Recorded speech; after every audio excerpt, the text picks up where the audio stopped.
Dans cette course-là, il n'y a pas le droit à l'erreur. Mais ça va aller. Avec une bonne vision, de l'ambition, ça va aller. Faire sa place n'est jamais facile. Mais ça va aller. Avec la bonne équipe, avec le soutien des parieurs, avec un partenaire qui partage la même vision. Ça va aller. The Turf, partenaire d'Infinity Nine Horses. The Turf, une histoire de turfiste.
Amis d'Hong Kong, bonjour, on se retrouve à nouveau à Happy Valley, c'est la deuxième fois cette saison, c'est la troisième réunion déjà de cette jeune saison, puisqu'elle a commencé le 8 septembre à Châtine. On a déjà couru mercredi dernier à Happy Valley, on a eu quelques enseignements, pas trop encore, on va y revenir gentiment. En tout cas, on sait déjà deux, trois petites bricoles. D'abord qu'on sera en direct sur Canal Turf, ce qui pour le mercredi est assez nouveau par rapport au dimanche.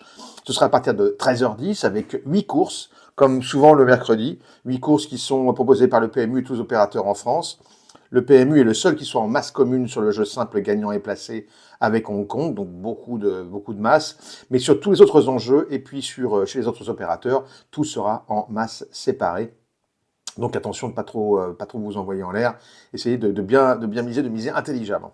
Alors après 3 réunions, on a déjà appris que le champion des jockeys en titre, l'Australien Zach Burton, était en grande forme. Il a déjà gagné 9 courses, c'est-à-dire 3 par réunion. Il est au top. Même avec des chevaux qui sont pas vraiment favoris, des chevaux pas évidents, ben évidemment il arrive à tirer le meilleur jeu de ces chevaux-là. Il a gagné donc 9 courses. Parfois des cotes qui n'étaient pas favoris comme en général il l'est. Donc il faut s'en méfier avec n'importe quel type de chevaux. Zach Burton, il faut le mettre dans tous ses jeux. Le gars Purton est en pleine forme, donc on n'hésite pas. Chez les entraîneurs, c'est Mark Newnham qui est un peu la révélation de cette saison. Enfin, révélation, il a déjà bien couru plusieurs fois la saison dernière, mais c'était sa première saison. peut-être une petite durée d'acclimatation qui semble terminer maintenant. Il est vraiment au mieux. Il a gagné 4 courses déjà. Il flirte avec les 30% de réussite à la gagne, c'est énorme. Et donc on se méfiera des concurrents entraînés par Mark Newnham qui nous vient d'Australie. Et puis on a Danny Shum aussi, qui est lui un entraîneur par contre très accompli. C'est l'entraîneur de Romantic Warrior que vous connaissez peut-être, qui est le meilleur cheval de Hong Kong actuellement, alors que Golden 60 vient de prendre sa retraite méritée avec 18,2 millions d'euros sur le compte en banque de son propriétaire. Mais Romantic Warrior, qui est entraîné par Danny Shum, va sûrement encore bien faire. Et d'ailleurs, il est en train de s'entraîner pour les gros événements de la fin de saison. Et Danny Shum, lui, il a fait aussi 4 gagnants cette saison, avec un peu plus de partants que Mark Newnham. C'est une écurie un peu plus rodée. Donc rappelez-vous de tout ça en pariant ce mercredi et surveillez bien les cotes sur le site du Hong Kong Jockey Club, éventuellement sur CanalturfTV évidemment, et puis sur The Turf si vous avez choisi de faire des jeux rigolos avec le principal opérateur alternatif. Allez, maintenant on va passer au déroulé des 8 courses pour voir quels sont les chevaux qu'on préfère pour le moment.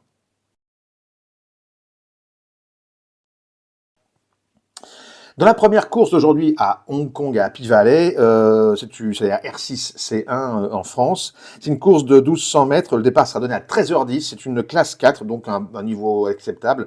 135 000 € d'allocation. Moi, j'aime bien le numéro 2, Châteauneuf. Il y a beaucoup de choses à sa faveur. Il est monté par Zach Burton, qui est en pleine forme, on l'a déjà dit. Il a le 1 à la corde. Sur 1200 mètres, ça peut être vraiment décisif. Et en plus, il porte les œillères pour la première fois. Donc, on y va avec ce numéro 2, Châteauneuf, dans la première. Ensuite, le numéro 3, Giant Leap, il a conclu sa première saison par une bonne victoire en fin de parcours. Sur cette distance et sur ce parcours carrément. Donc c'est plutôt positif tout ça. C'est peut-être un cheval qui a encore des progrès à faire et donc on doit le surveiller d'entrée, ce numéro 3, Giant Leap. Ensuite le 5, Perfect General, qui a fait ses débuts prometteurs sur la ligne droite de Châtillon l'année dernière, enfin la saison dernière.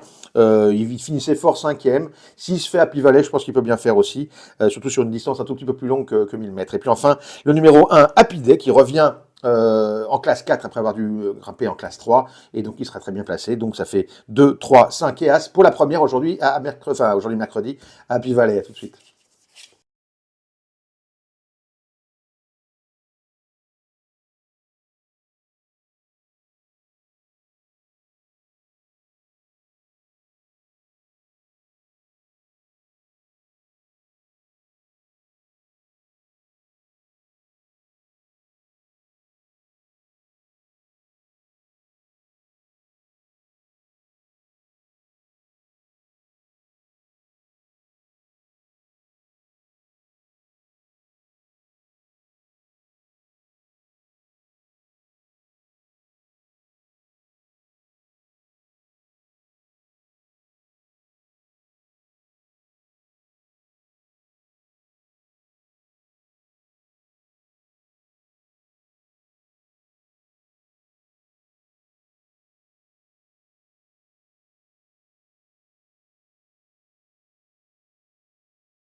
Dans la première course d'aujourd'hui à Hong Kong, à Happy Valley, c'est la R6C1 en France. C'est une course de 1200 mètres. Le départ sera donné à 13h10. C'est une classe 4, donc un niveau acceptable.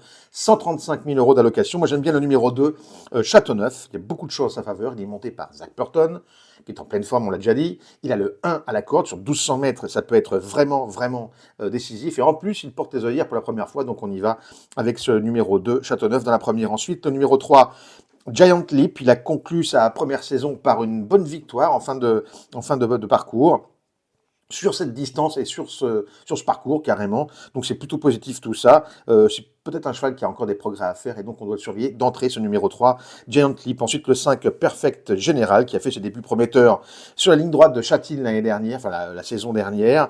Il finissait fort 5e. S'il se fait Happy Valley, je pense qu'il peut bien faire aussi, surtout sur une distance un tout petit peu plus longue que 1000 mètres. Et puis enfin, le numéro 1, Happy Day, qui revient en classe 4 après avoir dû grimper en classe 3, et donc il sera très bien placé. Donc ça fait 2, 3, 5 et As pour la première aujourd'hui aujourd'hui mercredi à Happy Valley. À tout de suite.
to 1.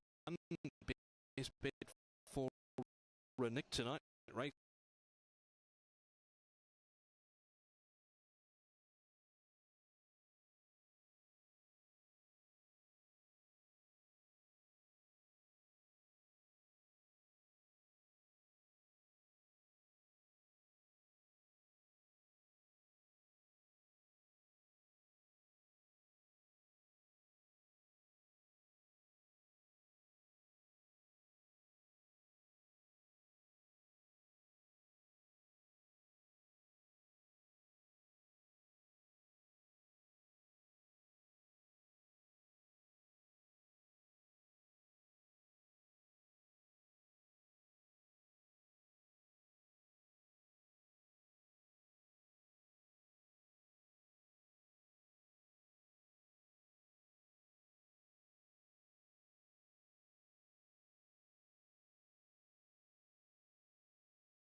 Meters, and he should be figuring soon. But just this horse is a second start. Nicholas Peters, Simon Casper, and Hugh on the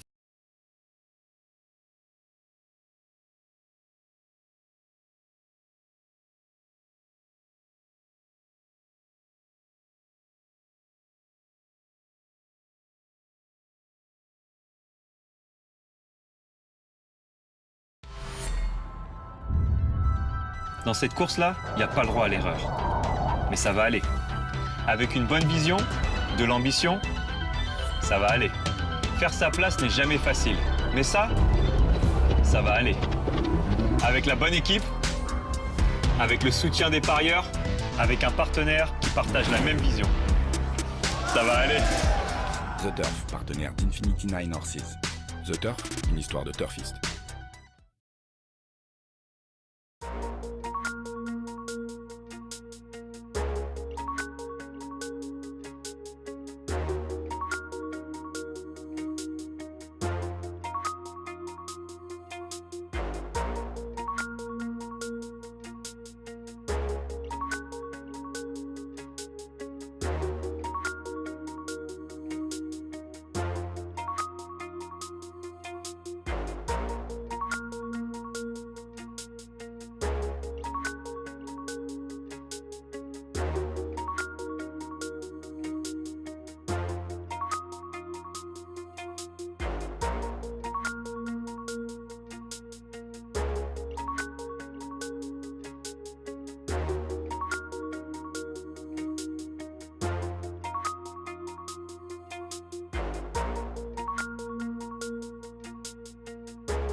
La deuxième, c'est la même en fait que la troisième aussi. Les trois premières courses sont les mêmes. C'est trois pelotons, un petit peu comme les handicaps divisés en France, sauf que là c'est divisé par le. Enfin, ils ont tous, c'est toujours le même écart. C'est pas les meilleurs d'abord, puis ensuite les moins bons, et puis ensuite les vraiment moins bons. Là c'est vraiment c'est plus panaché, et donc on a les chevaux de même niveau dans les trois épreuves.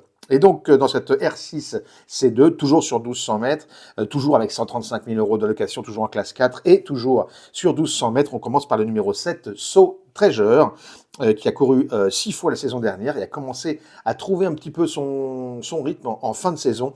Je pense qu'il va pouvoir maintenant y réussir ici. En plus, il a galopé 2 fois dans des barrières trail, des courses d'entraînement, et ça s'est plutôt bien passé. Donc on se méfiera de ce 207 So Treasure. Ensuite, le numéro 3, c'est Happy Soul. Si la course se déroule comme il faut, il est vraiment dans sa catégorie, il faut vraiment que ça se passe bien, mais si ça se passe bien, il est vraiment, vraiment avec ses enfants.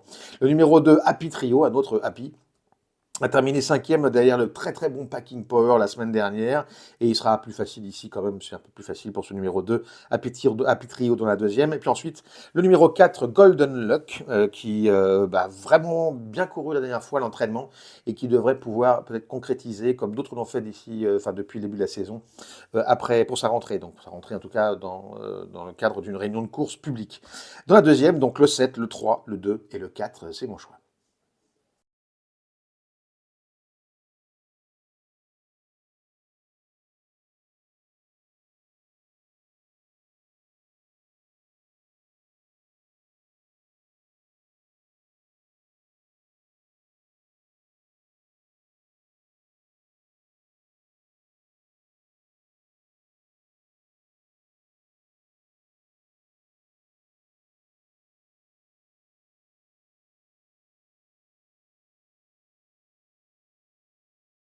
Too.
La deuxième, c'est la même en fait que la troisième aussi. Les trois premières courses sont les mêmes. C'est 3 pelotons, un petit peu comme les handicaps divisés en France, sauf que là, c'est divisé par le. Enfin, ils ont tous, c'est toujours le même écart. C'est pas les meilleurs d'abord, puis ensuite les moins bons, et puis ensuite les vraiment moins bons. Là, c'est vraiment, c'est plus panaché.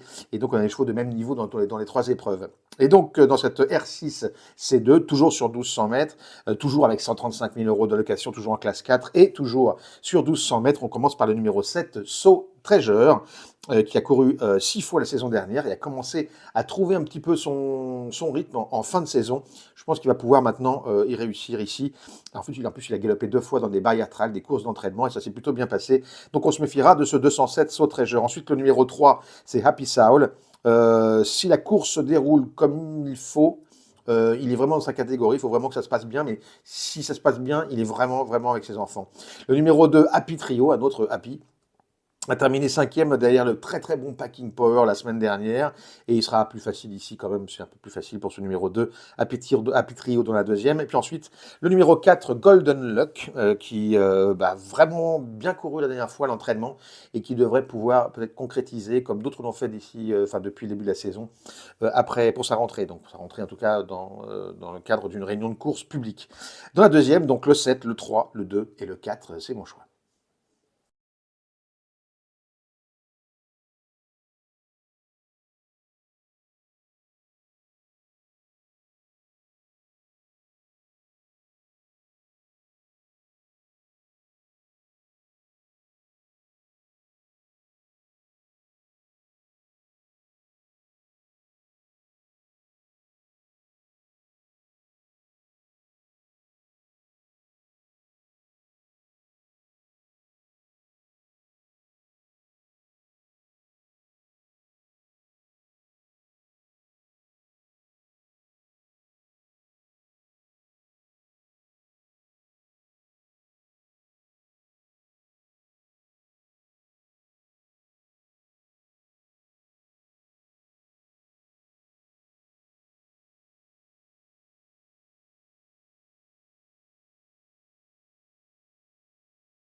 Dans cette course-là, il n'y a pas le droit à l'erreur. Mais ça va aller. Avec une bonne vision, de l'ambition, ça va aller. Faire sa place n'est jamais facile. Mais ça va aller. Avec la bonne équipe, avec le soutien des parieurs, avec un partenaire qui partage la même vision. Ça va aller. The Turf, partenaire d'Infinity Nine Horses. The Turf, une histoire de turfiste.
Dans la troisième, toujours la même chose que la première et la deuxième, toujours classe 4, toujours 1200 mètres, c'est handicap pas divisé, mais enfin bref, c'est les mêmes chevaux à peu près. Alors là, on préfère le numéro 3, Galante Valour qui était constamment dans le coup lors de sa première saison de course, la saison dernière. Il a un bon tirage avec le 2 à la corde, il fait sa rentrée, mais c'est pas le seul dans la course bien sûr, et il a bien couru à l'entraînement, donc on va le reprendre, ce numéro 3, Galante Valour. Ensuite le 6, Lucky Planet, qui a terminé la dernière saison vraiment en beauté, et il a gagné sa première course, mais vraiment très facilement, et il peut sûrement confirmer maintenant s'il a bien passé l'été. Le 5, Sonny Darling, lui retrouve une valeur. Il a couru avec des meilleurs chevaux que ça. Il revient probablement à sa bonne valeur maintenant. Il a la corde 1. Et donc, il aura un bon parcours. Peut-être qu'il peut en profiter, ce numéro 5, Sonny Darling. Et puis ensuite, le numéro 2, E-Universe, qui reprend fait sa rentrée pour une nouvelle écurie, celle de Codimo. Codimo qui est assez en forme en ce moment. C'est un choix qui peut aller devant. Et avec un petit peloton comme ça, il peut peut-être s'en sortir. Dans la troisième, le 3, le 6, le 5 et le 2.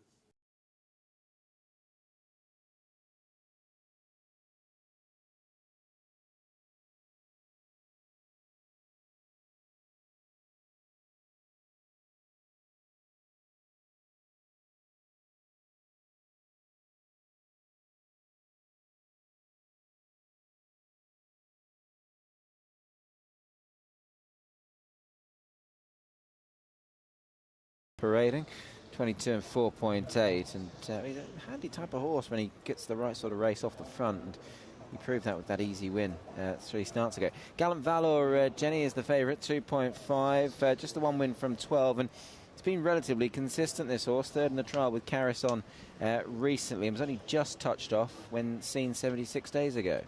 Yeah, look, his overall record probably a little bit well, it's not bad, but he's only won the one race, and he has been favourite on a few occasions and beaten, so that's the only thing. He's not carrying any excess condition, so he does look particularly fit. He's got a little bit of size. Attitude is good, quite healthy looking coat on him.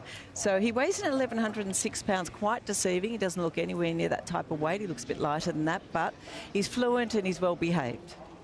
That is the favourite, Gallant Valor, making his way around. Jamie's given him the 2 trials prior to his first starts of the season tonight. 5 starts over the 1,200 for a win and a second. It's his record at this stage, and he and Lucky Planet dominating betting here. 2.5 to 3, 2.9 for number 6. On Perfecto is the outsider, or one of them here. Jenny, that's courtesy of a disappointing debut at Sha Tin. Yeah, he was quite cheeky and playful on debut in the parade. A bit better behaved here this evening, so that's a little plus for him. But he still needs to pick up off that race day performance. To look at, he does look like he's done enough work from the Danish Shumyard. He looks quite fit. He's healthy enough, and he seems to be walking out okay. Might just require a little loosen up in front, but much, much better behaviour from him. Good report there for On Perfecto. First go around to the Valley. Danny Shum and Matthew Poon, the in-form Matthew Poon, as we're contractually obliged to call him at the moment, because he's riding plenty of winners. He's ridden 4 so far this season, and it's only still very fresh, but he's on a big price runner in this, 50 and 8.7. Not quite the biggest price runner, however. As we move on to the 5, Sunny Darling. This horse, Jenny, has drawn gate number 1. Pierre and Vincent Ho teaming up. Hasn't really shown us a great deal in 8 so far. Does he look like he's improved off last season? Look, he's a horse that carries a little bit of weight, but I don't think he's far off being fully fit. I think that's just more so the shape of him. I quite like his attitude. He's a very relaxed type of horse here in the parade, and I didn't mind his trial up at Chungfa. I thought he kept going quite nicely to the line to win that particular trial. So just let me get one more look at him side on here. He's got a bit of muscle strength in the shoulder. He does appear to be walking out okay. Great attitude. So, look, I'll upgrade him a little bit on that. So he's pretty good. He's not far. I think fitness-wise, I wouldn't be worried about it. That's Sunny Darling number 5. The 6 is Lucky Planet. Last start winner was a slashing victory too. Matthew Chadwick sent him for home a fair way out, and he was still just over 2 lengths in front at the winning post. Yeah, look, he's likely to, if he jumps on terms, likely to cross and possibly lead this field. He's an interesting one to look at, though. He's bandaged in front. He's not 100% smooth walking. Very fine skin, but healthy. Attitude is very good. Carries no excess condition, weighing in at 1,084 pounds. So looks-wise, I've probably got him more as a place chance, but I think on form he's a solid chance. That is a good report for Lucky Planet. 2.9 and 1.2 there about him. Another one from the Douglas White stable. He's got quite a few runners tonight, has Douglas. And this one very much well fancied. Triple Bliss, Jenny, is the next one. In 2 runs, has only beaten 2 rivals home at Chartin. First go here at the Valley, has been comprehensively beaten in both those runs. Yeah, he's small, little horse. He lacks a little bit of scope, and each time I've seen him, he's got himself really tense and nervous and sweaty, and that's all starting to happen once again here. So he needs to just calm down a little and just learn what it's all about. I'm happy to watch him. Disappointing trial from him to Triple Bliss when 7th behind race rival Tactical Command on a wet, slow, all-weather surface. He's 58 and 11. He's the outsider of the field with On Perfecto at 50. Number 8, Smart Fighter. Not sure what to make of him, Jenny. He does race well first up. 2 starts, 2 placings. Cheek pieces and hood come off. Had some bad barriers last season. Then he was able to get some decent draws and disappointed. Just don't know where he's at. Well, I'm a bit with you on that, Mark. I don't think he's a trustworthy type of contender. However, he looks really well. He's a nice horse. He's a very strong-bodied horse. He's got plenty of scope.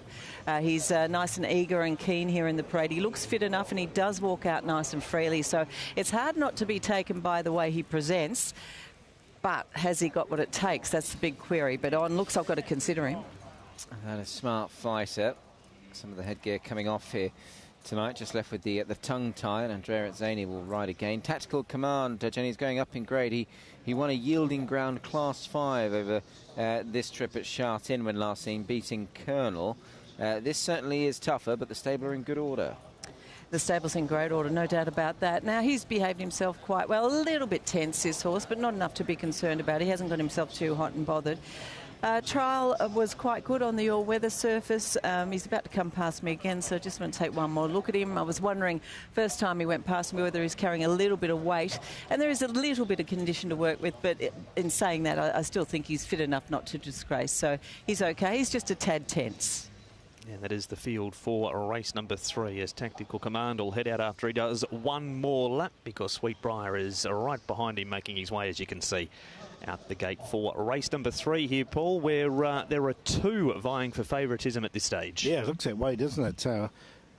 The way it's going, Lucky Planet could start favourite here. But anyway, Sweetbriar's at 6.5, 21 E Universe, 2.6 about Gallant Villa. He's the current favourite. 50 in Perfetto, 15 about Sunny Darling, 2.9 second favourite of the stage, Lucky Planet, 57 Triple Bliss, 16 Smart Fighter, and Tactical Command. He comes up as an 8.1 chance. He does indeed, yes. In a 9-runner race here, race number 3, runners heading down to post. There is the Universe being ponied down at 20-1. Jenny, who makes it into the top 4 for this one, please? Number 8 is going to go on top here. He's the best type in the field, but, you know, jury's still out on whether he's got what it takes. That's my worry with him. But he looks good, he walks out well, he looks healthy, and he's behaved himself nicely. So I've got him on top of number 5, Sunny Darling. Both of these horses are reasonable odds, and they're both got a bit of questionable form as well. This horse is yet to place, so he's been really disappointing, but he actually paraded really quite well. So I'm going to put him in. I thought the 3 was next best. That's Gallant Valor. He doesn't carry any excess condition, you know, he might have to be sparingly raced here and there, but he does look very fit going into this. And I thought number 2, E-Universe. He's only very small, but he's got a great nature. He looks healthy. He does walk out cleanly, so I'm going to put him in the little horse.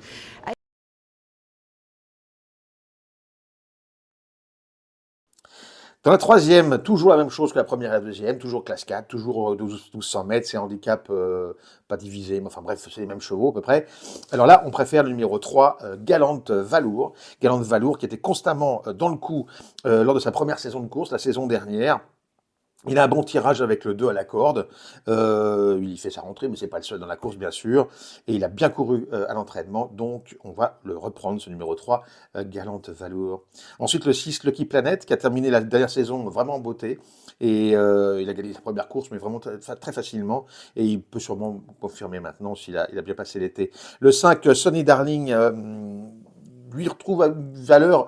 Il a couru avec des meilleurs chevaux que ça. Il revient probablement à sa bonne valeur maintenant. Il a la corde 1.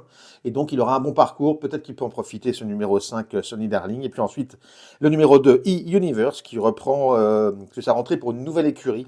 celle de Codimo qui est assez en forme en ce moment. Sachant qu'il peut aller devant et avec un petit peloton comme ça, il peut peut-être s'en sortir. Dans la troisième, le 3, le 6, le 5 et le 2. Will win.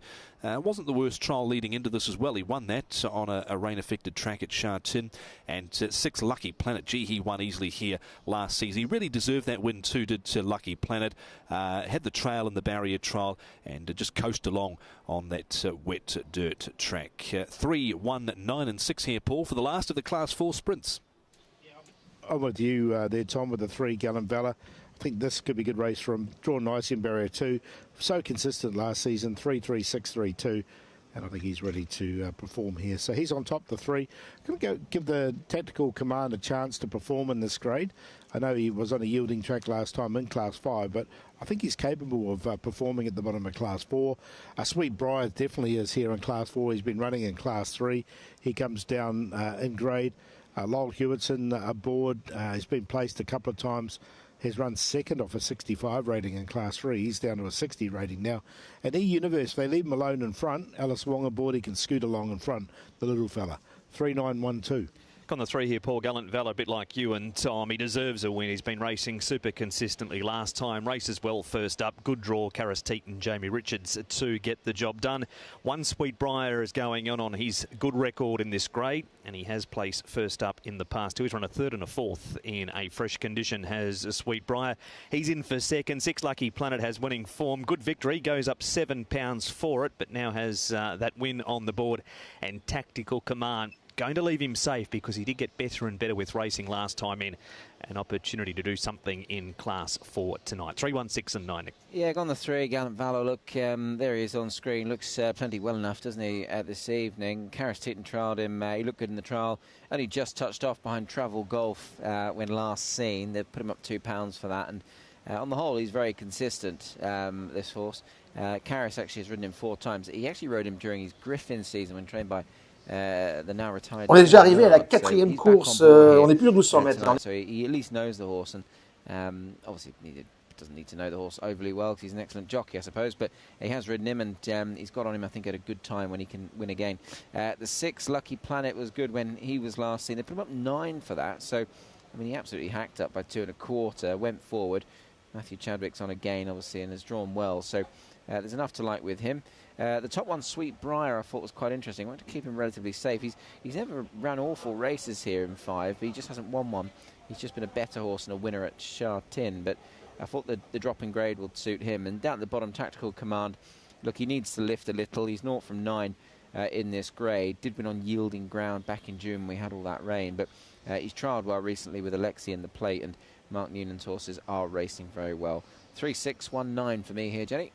Yeah, look, I've got a couple of odds here as far as looks are concerned. I thought Smart Fighter paraded the best. He's a lovely, big, strong-bodied horse. They're bringing him back to the 1200 here.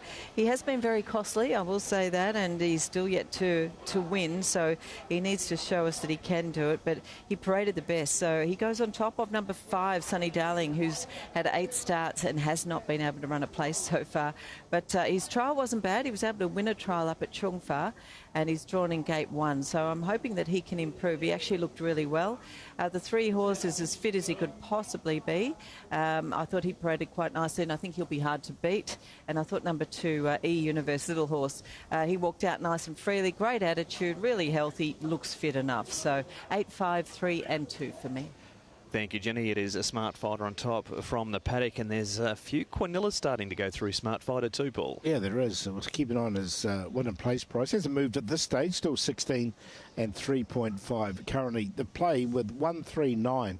So Sweet Briar there at 7s with the favourite Gallant Valor, and also Tactical Command at 8s. So 1, 3 and 9. But Lucky Planet's now drifted to 3.1 and Gallant Valor into 2.3. So they were getting close at one stage, but punters have really sort of put their money on to Gallant Valor now. He's into 2.3. But they're still the 2 favourites, clear favourites at this stage. Smart Fighter still at 16s. What else we got? Sunny Darling hasn't moved from 16. E-Universe is likely to go forward. He's at 21. Triple Bliss and Imperfecto, nothing for those 2. They're both over 50 to 1. Sweet Briar, Jenny at 7 and 1.8. He's raced well on the class drop before. Does he look ready to go tonight? Yeah, I'm not worried about his fitness. All he had to do was loosen up a little bit in front. He's not the smoothest of walkers in that area, but everything else about him was good. How did you see him, Sweet Brian? He's in your top 4. Yeah, he is. Look, and you know, I was willing to sort of keep him safe, as we say. And Lyle's on board the score sheet already tonight. And look, he's downgraded. I think there's enough to like about him coming back in grade. And you know, he has run the odd decent race around here as well. So if he can cope with the top weight, I think he's a serious contender. They've dropped him 4 pounds, so the handicap has given him a chance. Sonny Darling, Paul, he's trialled up okay at times, including a win in a trial leading to this, was pushed out to do so, but not yet on race day. Yeah, I'd like to see him do it on race day at this stage. I think punters agreeing there at 14-1, but look, maybe he's on the improve on the back of that trial. He obviously looks well, Jenny, because he's number 2 from the paddock, Sonny Darling. Yeah, look, he has to improve. There's no two ways about it. But at least he's drawn gate 1. He's trialled quite nicely and he looks good. He's a member of the Pierrong stable. Vincent Ho takes a ride. His last 2 starts have been on the all-weather. This is race number 3, though, Tom, and Gallant Valor at 2.3 and 1.2 has at this stage been singled out as favourite. And he's just stepped into the gates here. Marquez Gallant Valor. He's drawn barrier 2 as Sweetbriar comes up to barrier 4. And we've still got 5 left behind the gates. On Perfecto about to come up. Didn't do anything in his first up start at Chartin. Tactical Command about to come forward. Mark Newnham, Alexi Bedell. Sonny Darling moves into the inside. Smart Fighter. Would have thought he'd won a race by now, but he hasn't. 0 from 12. And E-Universe for Alice Wong coming up to complete the line. He's 18-1. Set for the 3rd. Here at Happy Valley. Racing this time on Perfecto, awkward out from the machine, a clear last. Good pace, E-Universe, and out wide a Smart Fighter. Sonny Darling kicking up, and so too is Lucky Planet. As they sort their order out, it's Lucky Planet burrowing through between runners. E-Universe couldn't get in at this point. Sonny Darling 3rd, and 4th is Smart Fighter looking to slot in front of Sweetbriar. The favourite Gallant Valor's midfield on the fence from Tactical Command, a length and a half away. 2.5 to Triple Bliss, and on Perfecto after an awkward start, he is last. 700 metres left to go. Pace is relatively solid here. Lucky Planet, the last start winner who bolted up. He leads here 2.5 off the back straight. Over E-Universe and Sonny Darling. 4th is Smart Fighter. Gallant Valor over on the inside. He's 6 off the lead. Followed around by Sweetbriar. And then came Tactical Command. The leader's looking to give them the slip at the top of the straight. On Perfecto heads the rest. Into the lane they come. Lucky Planet cuts back down to the inside. They're chasing down the centre. Sonny Darling, Sweetbriar starting to roar home out wider, and still there is Smart Fighter. Sweetbriar, though, with the pink shades on, has rounded them up for Hewitson, and Sweetbriar off and gone for the prize over Smart Fighter, Tactical Command and Gallant Valor. They were followed by On Perfecto. That was a better run tonight after missing the kick. Sonny Darling, and then came Lucky Planet, followed by Triple Bliss and E-Universe at the ends. Sweetbriar, the son of Sham Express, number 1. Lyle Hewitson with a race-to-race double. This one for Francis Loy. He's done it in good style here from back in the pack. Smart Fighter's found another one better. Tactical Command of the favourite Gallant Valor has to run 4th. Favour was backed into 5.2 in the end. And he's delivered with a good burst of speed down the centre of the track to take out race number 3 tonight. Lyle Hewitson with a race-to-race double. And this one for Francis Loy, who of course on Sunday at Chartin will be all part of the retirement ceremony for his great champion, Golden 60. 1, 8, 9 and 3. Sweetbriar racks up win number 3 at start number 16 and 1:10.09. Just a tick outside standard for the 3rd. Racing this time on Perfecto, awkward out from the machine, a clear last. Good pace, E-Universe, and out wide a Smart Fighter. Sonny Darling kicking up, and so too is Lucky Planet.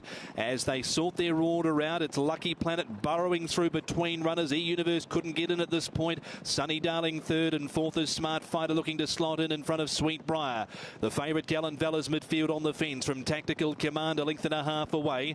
2.5 to Triple Bliss, and on Perfecto after an awkward start, he is last. 700 200 metres left to go. Pace is relatively solid here. Lucky Planet, the last start winner who bolted up. He leads here 2.5 off the back straight.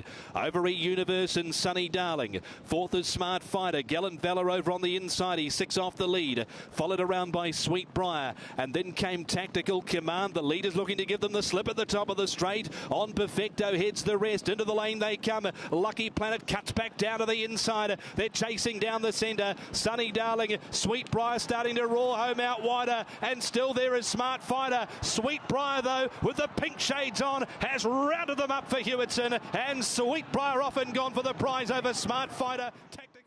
Loves the class forward as Sweet Briar. Lyle Hewitson goes race to race, and he's all smiles coming back past the beer garden. That was better from Smart Fighter tonight. Chased hard, loomed up. Look, the winner continues on a good fresh record, just run down by Sweet Briar, and they've run 1-2.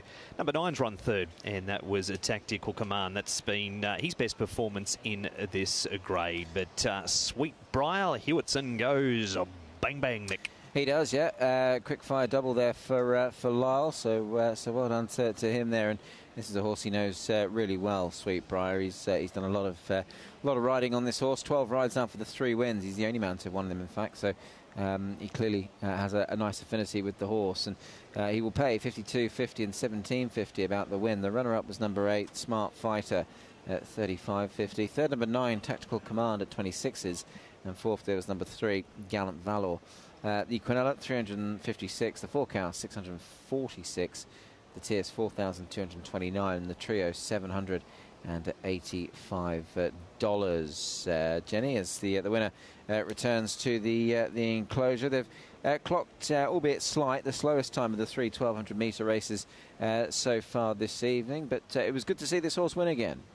Yeah, with 135, he's done a good job, but he did get the speed to suit. Both of those early sectionals were well inside a standard, and that speed was set by Lucky Planet, so he wasn't able to go on with it, but it played into the hands of Sweet Briar. He was the widest horse on the turn, but he came home really quite strongly, so a good effort from him, and a good effort from the second horse too, Smart Fighter. Perhaps he might be able to get a win on the board soon. He was just off the pace there, and he stuck on quite well.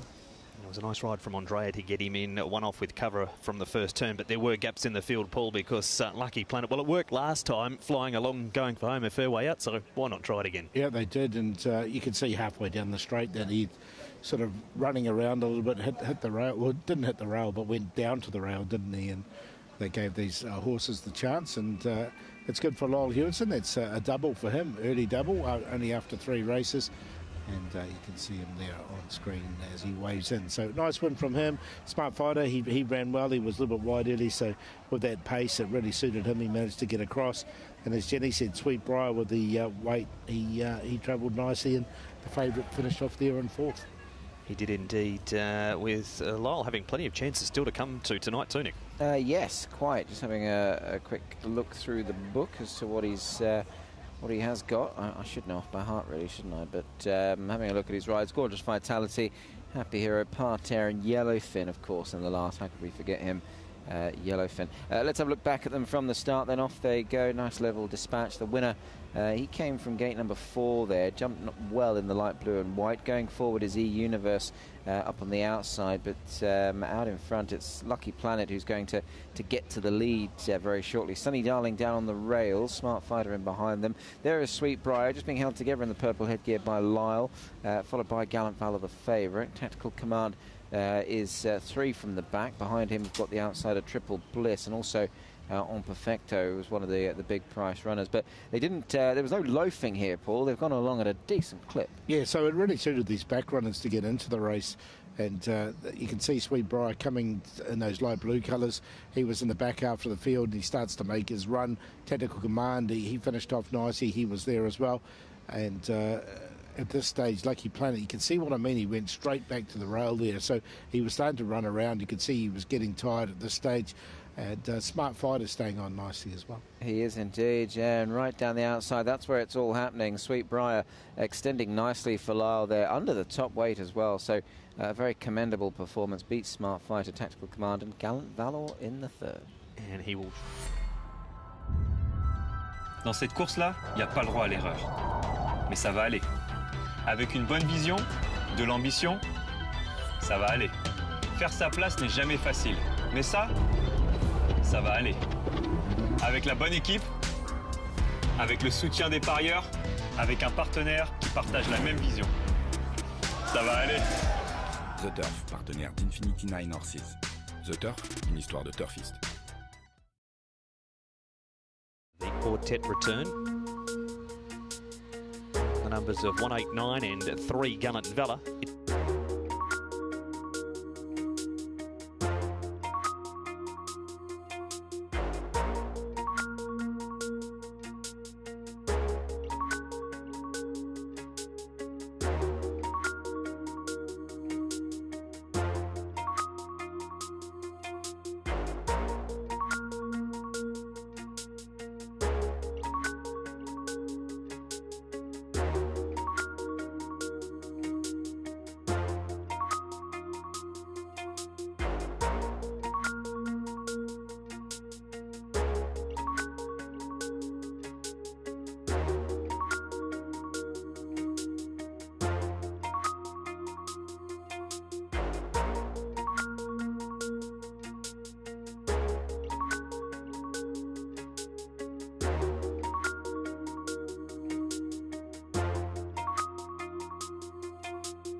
mètres, là, on est passé sur 1000 mètres avec 2 virages. Bienvenue sur l'hippodrome de Happy Valley. C'est une classe 5 en plus, donc c'est la catégorie la plus modeste de Hong Kong. Pas évident. On va prendre le numéro 4, Parents Love. Il a déjà couru cette saison, c'est un gros avantage, même sur 1000 mètres. Il descend en plus de catégorie en classe 5. C'est une grosse différence. Classe 4, classe 5, c'est une très grosse différence. C'est 2 mondes différents. Et en plus, il est monté par devinez qui, Zach Purton. Donc on peut y aller, il va être très joué, mais il faut qu'on le mette, le 4. Parents Love dans la 4e. Le 7, Plentiful, c'est bien préparé, avec 2 essais de course à l'entraînement avant cette rentrée. En plus, il a tiré la corde 2, et c'est un cheval qui va devant, donc il devrait bien s'en sortir. Le 3, Gorgeous Vitality, vient ensuite. C'est une bonne opportunité pour lui parce qu'il descend de catégorie et dans une classe 5, il peut vraiment bien réussir avec en plus la corde 1 qui devrait lui assurer un parcours favorable. Et enfin le 5, Ace Talent qui court pour la 2e fois à ce niveau-là et il va sûrement bien courir avec Bowman qui tarde un peu à démarrer mais qui a gagné sa course dans la première, c'était dimanche dernier, mais la première course de la saison pour l'instant à Bowman qui normalement est le meilleur challenger de Zach Purton mais qui n'a pas l'air au top. On va voir, peut-être qu'il va se refaire avec son numéro 5, Ace Talent, dans la 4e. R6, C4, on choisit le 4, le 7, le 3 et le 5.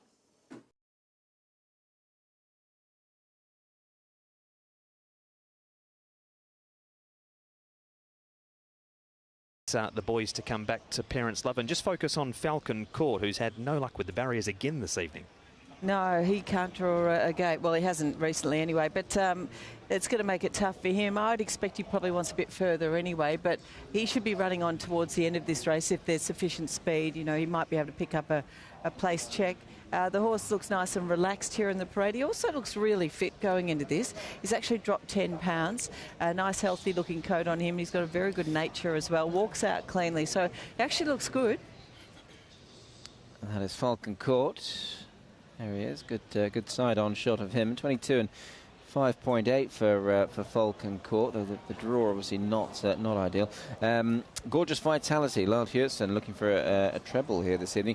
There's every possibility he might well bring up that treble because this horse has drawn 1, debuts in Class 5, and on his best form, Jenny, he'll be a player here. Yeah, I agree. And from gate number 1, so long as he jumps on terms, he should be able to get himself a nice enough run. Now, he's nicely behaved. He's not overly tall, but he's very stocky. Solid chest on him, carries a bit of weight around the midsection.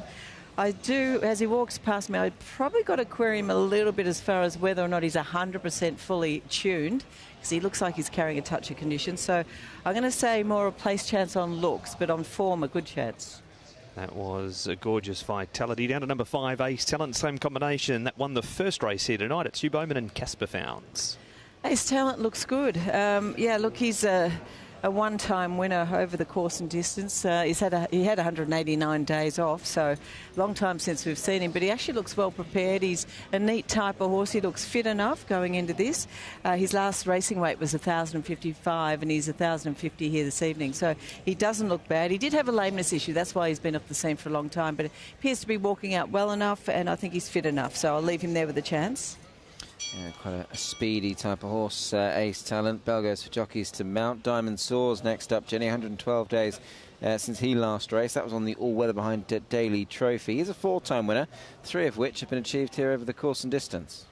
Yeah, he's had a trial on the all-weather surface. He just knocked up towards the end of that trial, but he was under a bit of a hold as well.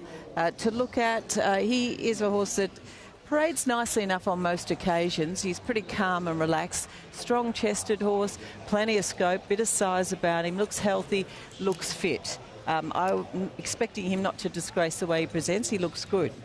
3-time winner this grade and distance, Diamond Soar. 7 Plentifuls won a trial, Derek Long and Pierrong. He's got himself a little bit tense here in the parade, just tensing up a touch. He's a horse that lacks a little bit of scope, but he's got some strength and just quite eager there as well. Walking out okay, but yeah, just a little bit tense for me, so I'm going to say place only. That is Plentiful. Pierrong with a couple of winners there on the weekend. Saddle's Plentiful 5.9. He's certainly well fancied here from a good draw. Has shown plenty of dash in some of those recent races as well. So he's certainly well placed to go forward. 8 is Philos. Jenny, Tony Cruz well represented in this. Angus Chung, stable apprentice, will be on board. Last seen running 10th though behind Goodmanship. That was off of a £4 high mark. Yeah, coming off a recent trial. This horse often parades quite well. He's neatly, nicely put together. He's quite healthy. He's got a bit of body strength as well, and behaving well. But yes, he probably just needs to pick up a bit on what he's done under race conditions. But I definitely can't put the pen through him. He's got a good attitude, and he's strong. He's healthy, so he's there with place claims. On to number 9, Goodmanship. Last start winner. He has placed first up in the past too. Luke Ferraris and Douglas White. Yeah, he's presented nicely too. Another one with a terrific attitude. Looks nice and fit going into this. Does appear to be stretching out quite nicely. He was ridden along a little bit in his most recent trial, but he kept going okay. But I like the way he presented, and hopefully he can get another win on the board. He looks good. Yes, indeed. That is Goodmanship there. Horse number 9, 15 to 1 about him. Luke Ferraris will be on board him. Number 10 is Double Show. This is the second of the Douglas White runners here. Matthew Chadwick's taking the ride. This horse, Jenny, who's got bits and pieces of form. He's only a one-time winner, however, but that did come over the course and distance. Yep, so he's got 100% strike rate over the course and distance because he's only had one go at it. The horse often parades well. He's a nice, neat, quiet, relaxed type of horse on most occasions. He's strong in the chest and just a nice-natured horse. He looks fit, he looks well. I don't think he'll disgrace from gate number 4. That is a Double Show. Saw Magic Traveller earlier. Blinkers off and the cheek pieces on him. So we'll move on to... the 11, did we say the 11, Jenny, or the 12? Can't read my notes. We saw the 11. He's just getting a little toey now. His jockey's jumping on board. And the 12, no, we haven't spoken about yet. He's on camera right now, Regency Happy Star. So sweating up a touch behind. He's also a tad nervous here in the parade. He's a horse that's got a little bit of size about him, but he doesn't have a huge amount of strength. He's 1,066 pounds. The good news is he's put on 19 pounds, and that's a positive rather than a negative for him. So he looks fit, he looks healthy enough. I'll give him a pass, but he obviously needs to pick up a little bit off his most recent efforts too. That is Regency Happy Star. Dylan Moe, who finished a close-up third on Wood on Fire in race number 2. Zach Purton on board Parents Love here for Tony Cruz. We'll come back to him now. Jenny's on a deep field. He is the favourite, 4.4. This horse, he's another one that can show plenty of speed. Plenty of speed, but we haven't seen a great deal of stamina from him at this stage. But he does get the class drop, as you say. Very plain horse to look at. There's nothing that jumps out about him, but he is quiet. He does look fit. He doesn't tend to carry much excess condition. A little bit stiff walking behind as well. So he doesn't jump out at you, this guy. But I'm sure he'll be up there on the speed for quite some time. It's just whether or not he can show you some stamina. On looks, he won't make it in. He's just a bit plain for me. And that is the field for race number 4. There's Happy Tango galloping down to the gates at the 1,000-metre mark, Paul, and it's still an open market. Yes, it's wide open, isn't it? But punters are siding with Parents Love into 4.4. Happy Tango's at 6. Falcon Court 22. Gorgeous Vitality is out to 5 now. 4.4 Parents Love, 12. Ace Talent 17. Diamond Swords 5.9 Plentiful. Velos 39, 16 Goodmanship, 11 Double Show, 22 Magic Traveller, and Regency Happy Star. He comes up as a 21 chance. Thank you. There were some very optimistic and hopeful punters down there, hoping for a high 5 on the way down, but I think that's going to happen on the way back more appropriately. Jenny, 6 minutes out here. Who makes it into your 4 from the parade for this one, please? I thought Diamond Swords, number 6, paraded really well. So he's a winner of 4 of 31 starts, this horse. Another one from the Ricky Uyard. He's presented really nicely here. So I thought his trial was left a little bit to be desired. He knocked up towards the end of it, but he actually looks really fit and well. So I'm going to put him on top of number 10, Double Show, a winner of just 1 of 34. So not a prolific winner by any means, but he's drawn gate 4. Love his attitude. He's a nice, neat, strong-bodied horse. He looks good. He's always had a great attitude, so he makes it in. The 9 horse, Goodmanship, I thought he paraded nicely. At least he's the last start winner. in this grade. So he's shown us he can get the job done, and he does look well.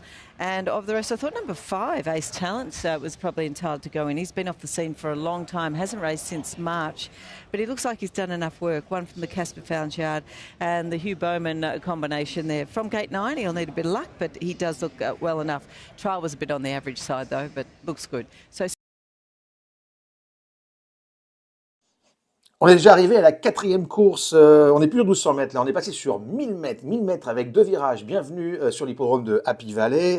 C'est une classe 5 en plus, donc c'est la catégorie la plus modeste de Hong Kong, pas évident. On va prendre le numéro 4, Parents Love, il a déjà couru cette saison, c'est un gros avantage, même sur 1000 mètres. Il descend en plus de catégorie en classe 5, c'est une grosse différence, classe 4, classe 5, c'est une très grosse différence. C'est 2 mondes différents. Et en plus, il est monté par devinez qui, Zach Purton, donc on peut y aller, il va être très joué, mais il faut qu'on le mette, le 4, Parents Love dans la 4e. Le 7, Plentiful, c'est bien préparé, avec 2 essais de course à l'entraînement avant cette rentrée. En plus, il a tiré la corde 2, et c'est un cheval qui va devant, donc il devrait bien s'en sortir. Le 3, Gorgeous Vitality, vient ensuite. C'est une bonne opportunité pour lui parce qu'il descend de catégorie et dans une classe 5, il peut vraiment bien réussir avec en plus la corde 1 qui devrait lui assurer un parcours favorable. Et enfin le 5, Ace Talent qui court pour la 2e fois à ce niveau-là et il va sûrement bien courir avec Hugh Bowman qui tarde un peu à démarrer mais qui a gagné sa course dans la première, c'était dimanche dernier, mais la première course de la saison pour l'instant à Hugh Bowman qui normalement est le meilleur challenger de Zach Purton mais qui n'a pas l'air au top. On va voir, peut-être qu'il va se refaire avec son numéro 5, Ace Talent, dans la 4e. R6, C4, on choisit le 4, le 7, le 3 et le 5. This time, so maybe he gets an opportunity. 3, 1, 5 and 4 here, Paul, but I'd be seriously worried if Gorgeous Vitality couldn't win a race like this. I'm with you, Tom. I've got him on top as well. Gorgeous Vitality. Lyle Hewittson's won the previous 2 as well. So, look, he's at the stage, at the ratings now. His last one was off 59 and comes down here into Class 5. So, Parents Love, look, I think there's a race for most horses here in Hong Kong and a Class 5,000 metres might be the go for him. So, he's going to be right on the pace. The only worry with him is Plentiful's in the race as well, and they both like to lead. I'm with Jenny with Diamond Soars. He's won at 43. He's down here into 35. Did win 2 in a row last season as well. It's in a deep field here, Diamond Soars. So he could be overs at 18s. He goes in there for 3rd. And also Ace Talent, he goes in as well. I think with all his pace in the race, it's going to really suit him. And he's a Class 4 winner here in Class 5. 3, 4, 6, 5. With the 3, Gorgeous Vitality, can't add too much more to what's been said for him. 10's going in for second, Double Show. 1 start course and distance for a win. He's raced well over 1,000 metres too at Sha Tin with a placing from a couple of goes over there. So he's in for second. Nick will make a stronger case for him in a moment. Goodmanship has winning form. He goes up 4 pounds in weight for the victory. And number 7, Plentiful, didn't mind the last trial, was shaken up, but he responded when asked to find and then was eased down again towards the line. 3, 10, 9 and 7, Nick. Yeah, got on the 10, Double Show. Made it my value play of the evening here. Douglas White has got a couple of runners in the race. The race he actually won was a really odd one because I think there weren't that many runners, maybe 6 or 7 only on this occasion, but he carried much less weight than all of his rivals. It was a very sort of lopsided handicap, which probably gave him a gilt-edged chance to win one, which he duly did, and that was his only run course and distance. But he's only a pound higher here than that win, and he's drawn a decent gate. So I was happy to take a chance with him at relatively decent odds there. He's now into 9.5. Happy Tango, he's a 4-time winner, the old boy. He's never actually won over this course and distance, but he's placed 5 from 8, and he's last couple of races, last back end were pretty good in defeat. So he should hopefully acquit himself well. 3, Gorgeous Vitality could be very dangerous here, dropping in grade. He's got Lyle Hewitson on board. He's ridden 2 winners already tonight. Both his wins have been course and distance. They've been in higher grade than this. And Parents Love needs to start doing a bit more, but there's a bit happening around him. He's actually dropped 11 pounds in his last 5 runs. Zach Purton's on for Tony Cruz, so well worth keeping him pretty safe here. 10, 1, 3, 4 for me, Jenny. Well, the 6 goes on top for me, Diamond Soars. He's quite a nice type, this fellow. He walked out well. He looks strong, fit and healthy. He's likely to be up there on the speed. He might get a bit of early pressure. That could be the worry, because there's a number of horses that do like to go forward here. And you've just got to catch him on his right day. But I thought he presented really well from the Ricky Yard. He goes on top of number 10, Double Show. He was getting a warm-up behind the gates there, so they probably want to make good use of barrier 4 here and get him in a prominent position. One go over the course and distance for a win. So I'm expecting him to run well. He looks in good condition again. The 9, Goodmanship, going out at pretty good odds as well. Barrier 2 when he was able to win last time. He's got to do it from gate 6, so a little harder assignment, but looks good. And the 5 horse, Ace Talent, thought he paraded nicely too. So 6, 10, 9 and 5. Thank you, Jenny. Moving in pretty well here, Paul. So what's the play for race number 4? With the 3, Gorgeous Vitality, we've all got him and numbers somewhere. With the 4, Parents Love, the favourite. And Nick's Longshot, who's been really well back now. He's into 8.2. He's gone green on a win line. So 3, 4, 10, QQP. Plentiful coming in for support. Another likely leader in the race. Close to start time here, Tom, for the 4th. Parents Love is the favourite, Mark. Thank you. 4.4. Plentiful 4.6 now. Double Show into 7.7. Outside of that, Happy Tango 670. Gorgeous Vitality 570. With 1 left to load, that is Parents Love. For the tie hang handicap, race 4 tonight. Parents Love about to come up into the line. Good crowd here at Happy Valley on this Wednesday mid-autumn evening. And we're set for a start. Class 5, 1,000 metres. Dor Philos lunge at the gate out wider. He's in barrier 11. Flag still up at the back, but there is some movement out wider. Starter still holding them.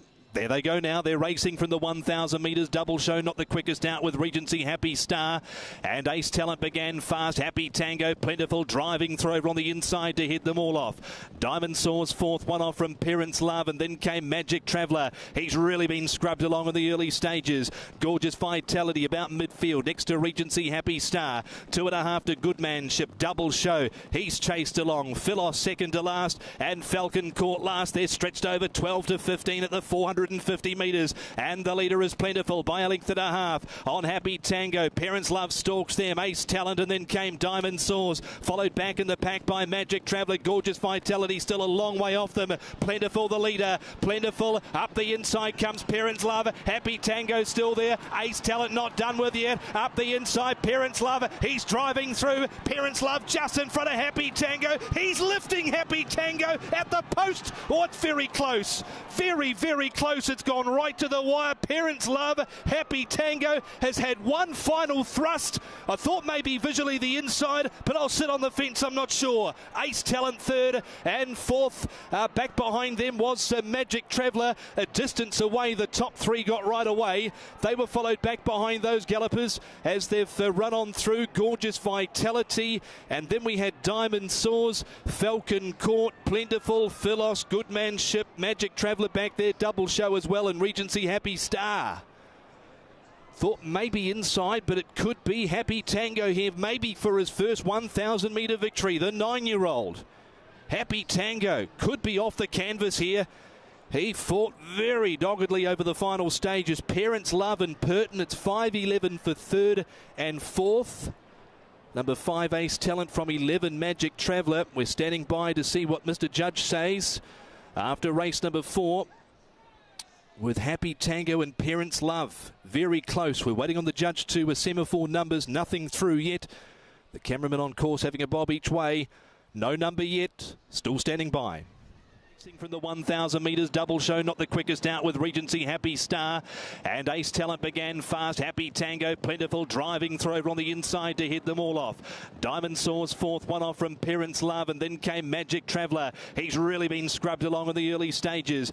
Gorgeous Vitality about midfield. Next to Regency Happy Star. 2.5 to Goodmanship. Double Show. He's chased along. Philos second to last, and Falcon Court last. They're stretched over 12 to 15 at the 450 metres. And the leader is Plentiful by a length and a half on Happy Tango. Parents Love stalks them. Ace Talent, and then came Diamond Soars, followed back in the pack by Magic Traveller. Gorgeous Vitality still a long way off them. Plentiful the leader. Plentiful up the inside comes Parents Love. Happy Tango still there. Ace Talent not done with yet. Up the inside Parents Love. He's driving through. Parents Love just in front of Happy Tango. He's lifting Happy Tango at the post.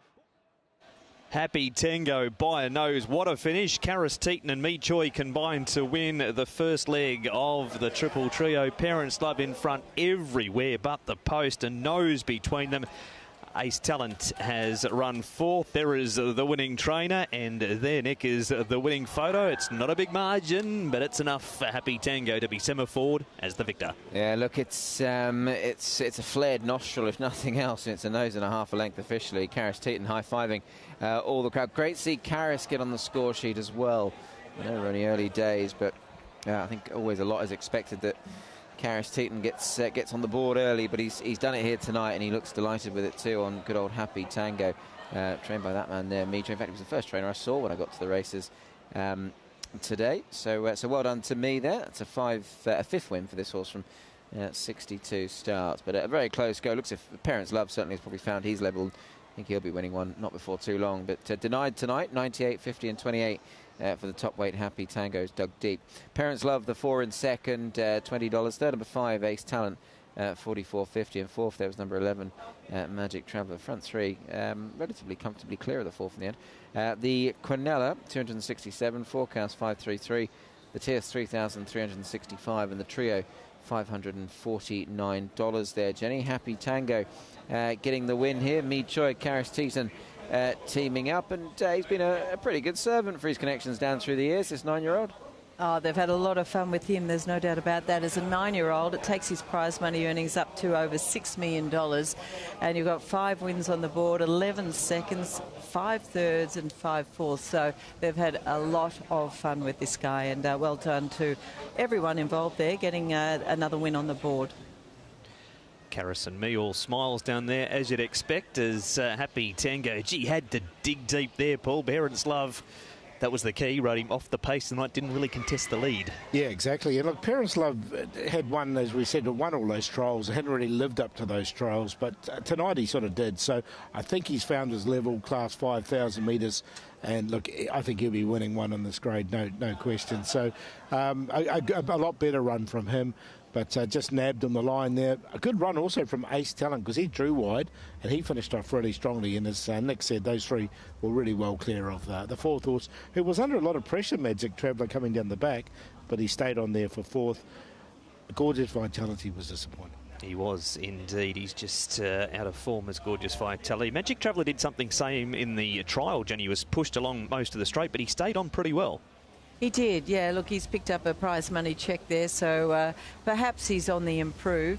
I thought the run of Double Show was quite good. He still made up a lot of ground after being slow out. And the run of Falcon Court wasn't too bad either. He was also slow out and last there for a while, but he was making ground late, so he's probably looking for the further anyway. The quartet 92,583. As you can see, the tractor rolling is underway. Here's the replay for the fourth winner, jumping from barrier number 8, Happy Tango. Plentiful, just awkward away from barrier number 2. Parents Love in the yellow sleeves. He was written to go forward, but couldn't really pick up, so drops in and takes a lovely trail.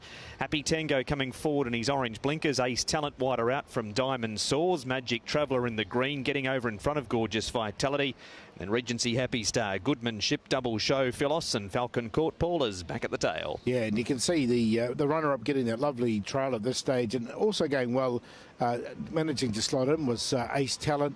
Happy Tango was right there. So the winners coming from second and third. Double Show that was sensationally backed. He came into 4.5. You can see him making some ground late as well off this fast pace. Now, was there a gap there for Parents Love? Yes, there was. He was. He's been able to squeeze through inside of Plentiful, and he puts a bit of a margin on Happy Tango. Ace Talent keeps on after being up on the speed, and the three of them, Teton, Purton and Bowman across the track. Teton in the middle is the winner on Happy Tango. He certainly was, yeah. Good strong ride from Karis has got the old boy home in front by nose in the end officially.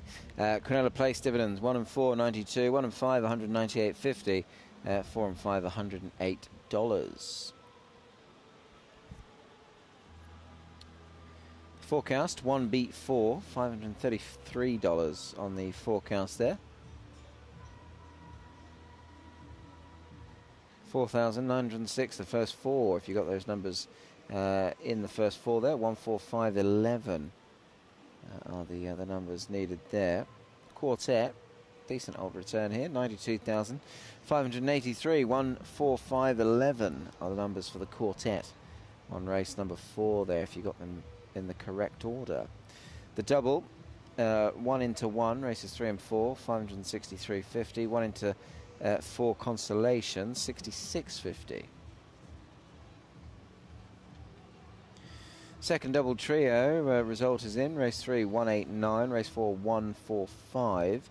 79,378 on that second double trio to a $10 unit. Sectional times, 12.81, standards 12.65, 21.26 when standards 21.35, and 23.39, standards 23.35. 57.46, standards 57.35, so only just outside the standard time.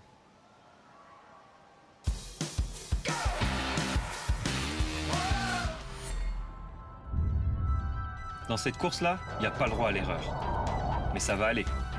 Avec une bonne vision, de l'ambition, ça va aller. Faire sa place n'est jamais facile. Mais ça va aller. Avec la bonne équipe, avec le soutien des parieurs, avec un partenaire qui partage la même vision. Ça va aller. The Turf, partenaire d'Infinity Nine Horses. The Turf, une histoire de turfiste. Silver King, 33 out to 52.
Allez, on passe à la cinquième. On monte de 2 catégories. On était en classe 5. Enfin, on était en classe 5. On monte de 2 catégories. On se retrouve en classe 3.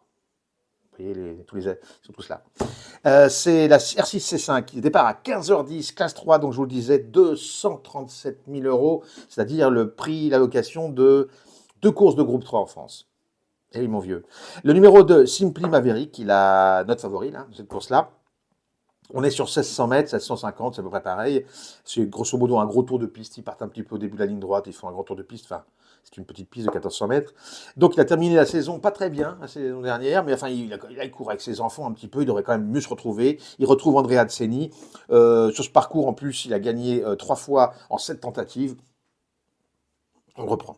Le numéro 1, Supreme Agility. Lui, par contre, l'année dernière, il a progressé régulièrement et peut-être qu'il arrive là au bon moment pour pouvoir en profiter un petit peu. Le numéro 9, Septembre, j'adore. Finit fort, même à Happy Valley où c'est pas évident. Finit toujours très bien ses courses. Il a couru la semaine dernière, d'ailleurs, il termine 4e de Helen Warrior, très bon cheval. Il va sûrement encore bien faire. C'est tentant, on peut y aller. Le numéro 5, Star Contact, lui, il est régulier, il a été placé tout le temps. Les 4 dernières fois qu'il a couru, il était dans le coup, donc on le reprend. 2, As, 9 et 5, c'est le prono. Notre pronostic dans la 5e, aujourd'hui, à Happy Valley. Plenty of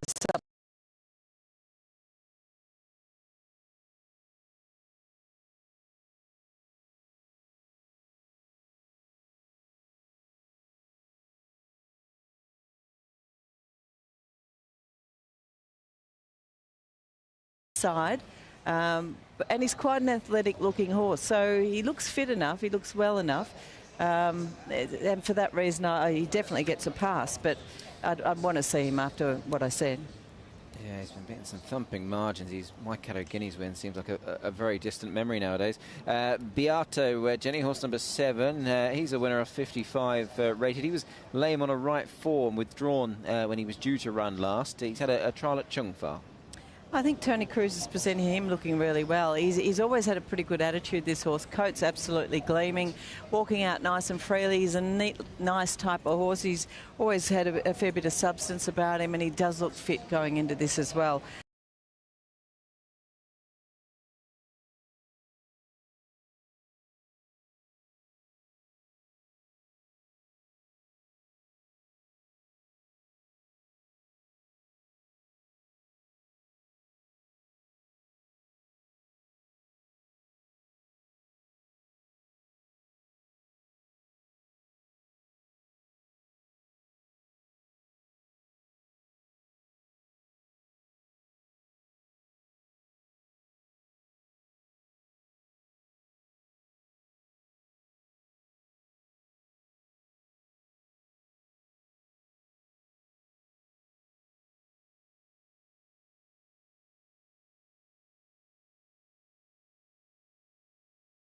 Allez, on passe à la 5e. On monte de 2 catégories. On était en classe 5. Enfin, on était en classe 5. On monte de 2 catégories. On se retrouve en classe 3.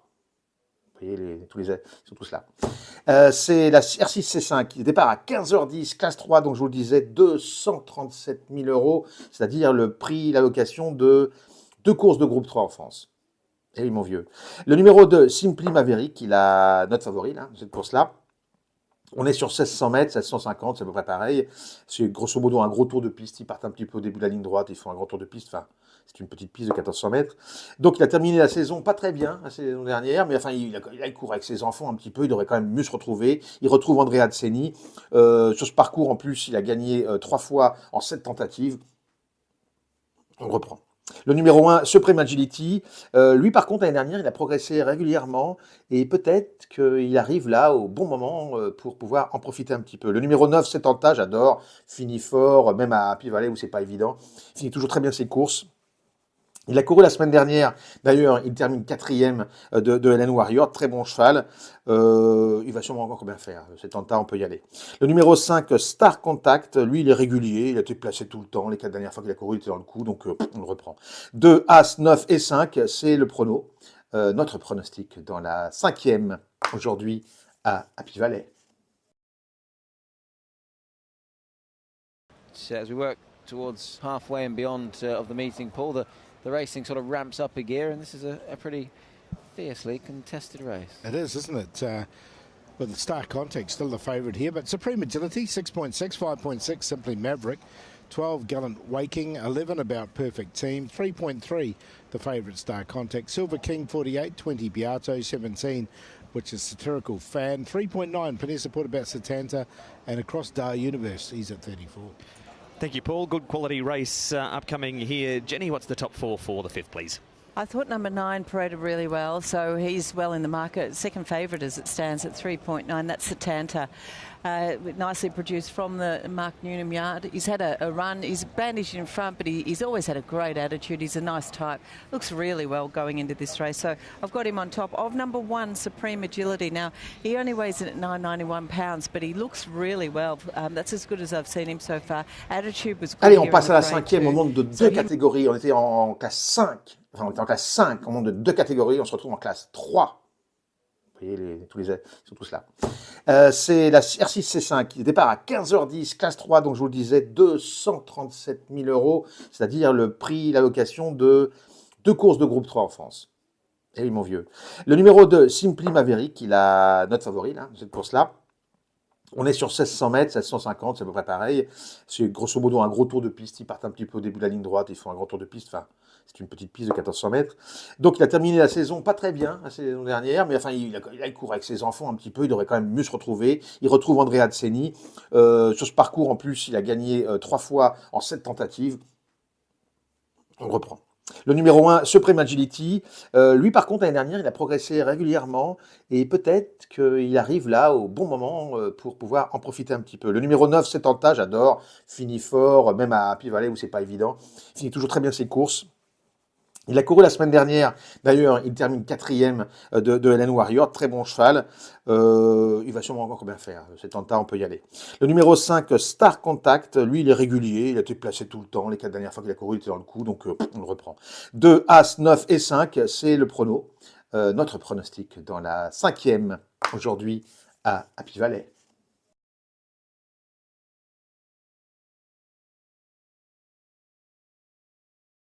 Metres last to start, but finished off particularly well behind Flamingo Trillion and was only beaten a length and a half there, was sent out favourite. Zach Purton sticking with him. And then 9 goes in for a 4th, and that is Satanta. On that 7-day turnaround, was making ground from back in the field, only beaten 2 lengths behind Helene Warrior, and I thought it was a useful performance from him. He has won first up, but here he is second up. 4 goes second up for just that 1 second placing. Luke Ferraris and Mark Newnham. 5, 2, 1 and 9, Paul, for race number 5. I'm with Simply Maverick here, the 2, currently at 5.5. I think it's a good price for him. I think he can get across outside the lead, and there's not too much pace in the race. So he's on top to beat the favourite Star Contact. So it's sort of another on-pace runner. So 2 to beat 5. The 3, Gallant Waking, can be running on strongly. And his one off this rating in the past has Gallant Waking. And then Satanta from the back, 2, 5, 3 and 9 for me, Mark. Made the 2 the best, Paul. Simply Maverick, always been a fan of the big chestnut, and he's raced well around here. Ricky Yu trains, Andrea Razzani's ridden him to success in the past. And first up, his 2 trials, he ran 6th behind Car Young Generation. He's a bit slow out in that trial and wasn't asked to do too much after that. Allez, on passe à la 5e, on monte de 2 catégories, on était en classe 5, enfin on était en classe 5, on monte de 2 catégories, on se retrouve en classe 3. Vous voyez, ils sont tous là. C'est la R6C5, départ à 15h10, classe 3, donc je vous le disais, 237 000 €, c'est-à-dire le prix, l'allocation de 2 courses de groupe 3 en France. Eh oui, mon vieux. Le numéro 2, Simply Maverick, il a notre favori, là, cette course-là. On est sur 1600 mètres, 1650, c'est à peu près pareil. C'est grosso modo un gros tour de piste. Ils partent un petit peu au début de la ligne droite, ils font un grand tour de piste. Enfin, c'est une petite piste de 1400 mètres. Donc, il a terminé la saison pas très bien, la saison dernière, mais enfin, il court avec ses enfants un petit peu. Il devrait quand même mieux se retrouver. Il retrouve Andrea Adseni. Sur ce parcours, en plus, il a gagné 3 fois en 7 tentatives. On reprend. Le numéro 1, Supreme Agility, lui par contre l'année dernière il a progressé régulièrement et peut-être qu'il arrive là au bon moment pour pouvoir en profiter un petit peu. Le numéro 9, Setenta, j'adore, finit fort, même à Happy Valley où c'est pas évident, il finit toujours très bien ses courses. Il a couru la semaine dernière, d'ailleurs, il termine 4e de LN Warrior, très bon cheval. Il va sûrement encore bien faire, c'est en tas, on peut y aller. Le numéro 5, Star Contact, lui il est régulier, il a été placé tout le temps, les 4 dernières fois qu'il a couru, il était dans le coup, donc on le reprend. 2, As, 9 et 5, c'est le prono, notre pronostic dans la 5e aujourd'hui à Happy Valley. Much of a muchness, really. He ran 6th in that, and he's got plenty of headgear going on, including a tongue tie. Simply Maverick, I just slightly query his first up record, and in respect to Andrea Atzeni, I get the impression that you certainly will come on for it, but could well be ready enough to go and win here on his seasonal reappearance. Very good around the course and distance, and I did like his trial, he hit the line well in that. And horse number 9, Satanta, he's race fit. I know Jenny quite liked him from the parade ring here. 4th a week ago, he was well backed, and the stable are really firing hot at the moment, Mark Noonan. So I saw him this way, Jenny, 5-1-2-9. Yeah, look, I've gone with the 9, Satanta. I think he's backed up really nicely since his first up performance back this season, and hopefully he can get enough speed to suit here, because he does tend to get back in his races. Satirical Fan might be able to provide that for him, but he looks really well. He's backed up nicely. So Satanta on top of number 1, Supreme Agility. That's as good as I've seen this little horse. He looks really healthy, very fit. He was nicely behaved. Came here with very good form from Brazil. We haven't seen it yet here in Hong Kong, but this is only his Allez, on fifth passe à la race start, and 5e, there's a on number monte of de gear 2 changes for catégories. him. On était en classe 5, enfin on était en classe 5, on monte de 2 catégories, on se retrouve en classe 3. Vous voyez, ils sont tous là. C'est la R6C5, qui départ à 15h10, classe 3, donc je vous le disais, 237 000 €, c'est-à-dire le prix, l'allocation de 2 courses de groupe 3 en France. Eh oui, mon vieux. Le numéro 2, Simply Maverick, il a notre favori, là, cette course-là.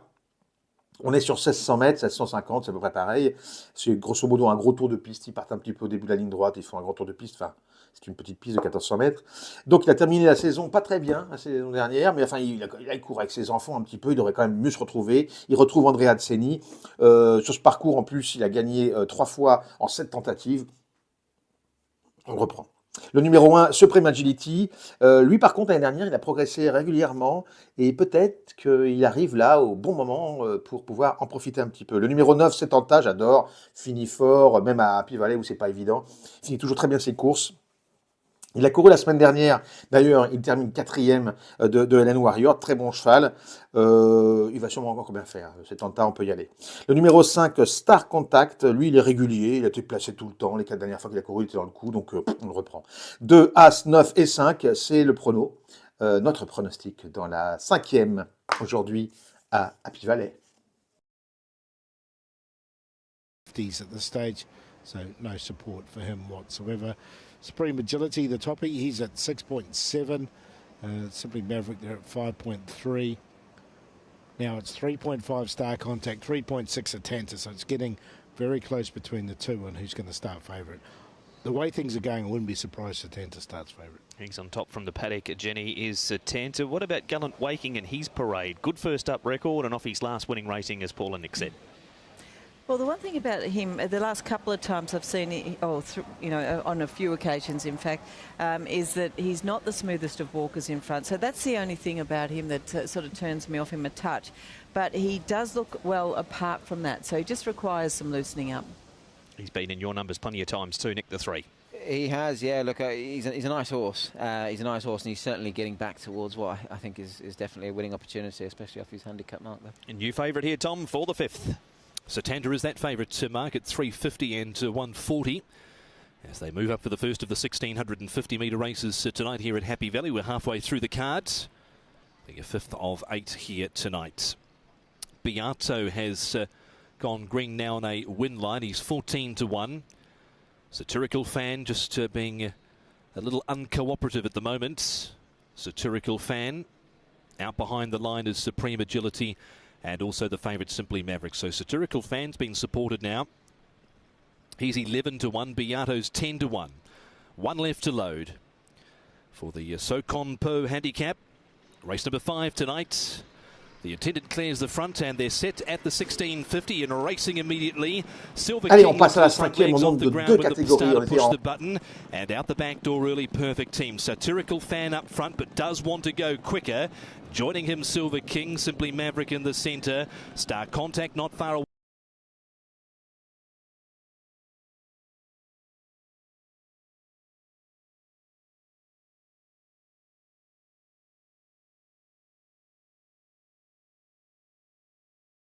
side, followed by Supreme Agility, Perfect Team, and the favourite Satanta back at the end of the field. Up towards the 1,000 metres via the Football Club. The early speed was 27.53, so it actually was okay, about half a second inside standard, and Satirical Fan wants to get on with it. He leads here a length and a half.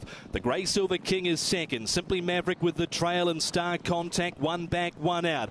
Across to Universe, he's covering a lot of ground. He's three deep, no cover. Around Gallant Waking and Beato back on the inside, 600 to run. Perfect Team came next, followed by Supreme Agility, and the one at the tail is the favourite. That's Satanta, last, about 7 off the leader. Down the side at the 400 metres, the leader is Satirical Fan, making every post a winning post. He leads out over a Simply Maverick, Star Contact, Silver King, Beato, hunting up over on the inside. Supreme Agility, Gallant Waking, Satirical Fan. Right there now is Star Contact in the centre, Simply Maverick. Then came Supreme Agility running on. Star Contact though, Simply Maverick won't go away. Star Contact fights hard here for Teton. He gets a race-to-race double. Star Contact, Simply Maverick, Satanta, Supreme Agility in that order. Beato from Perfect Team, and then came Gallant Waking. They were followed by Satirical Fan. Silver King dropped out, and so too did Across to Universe.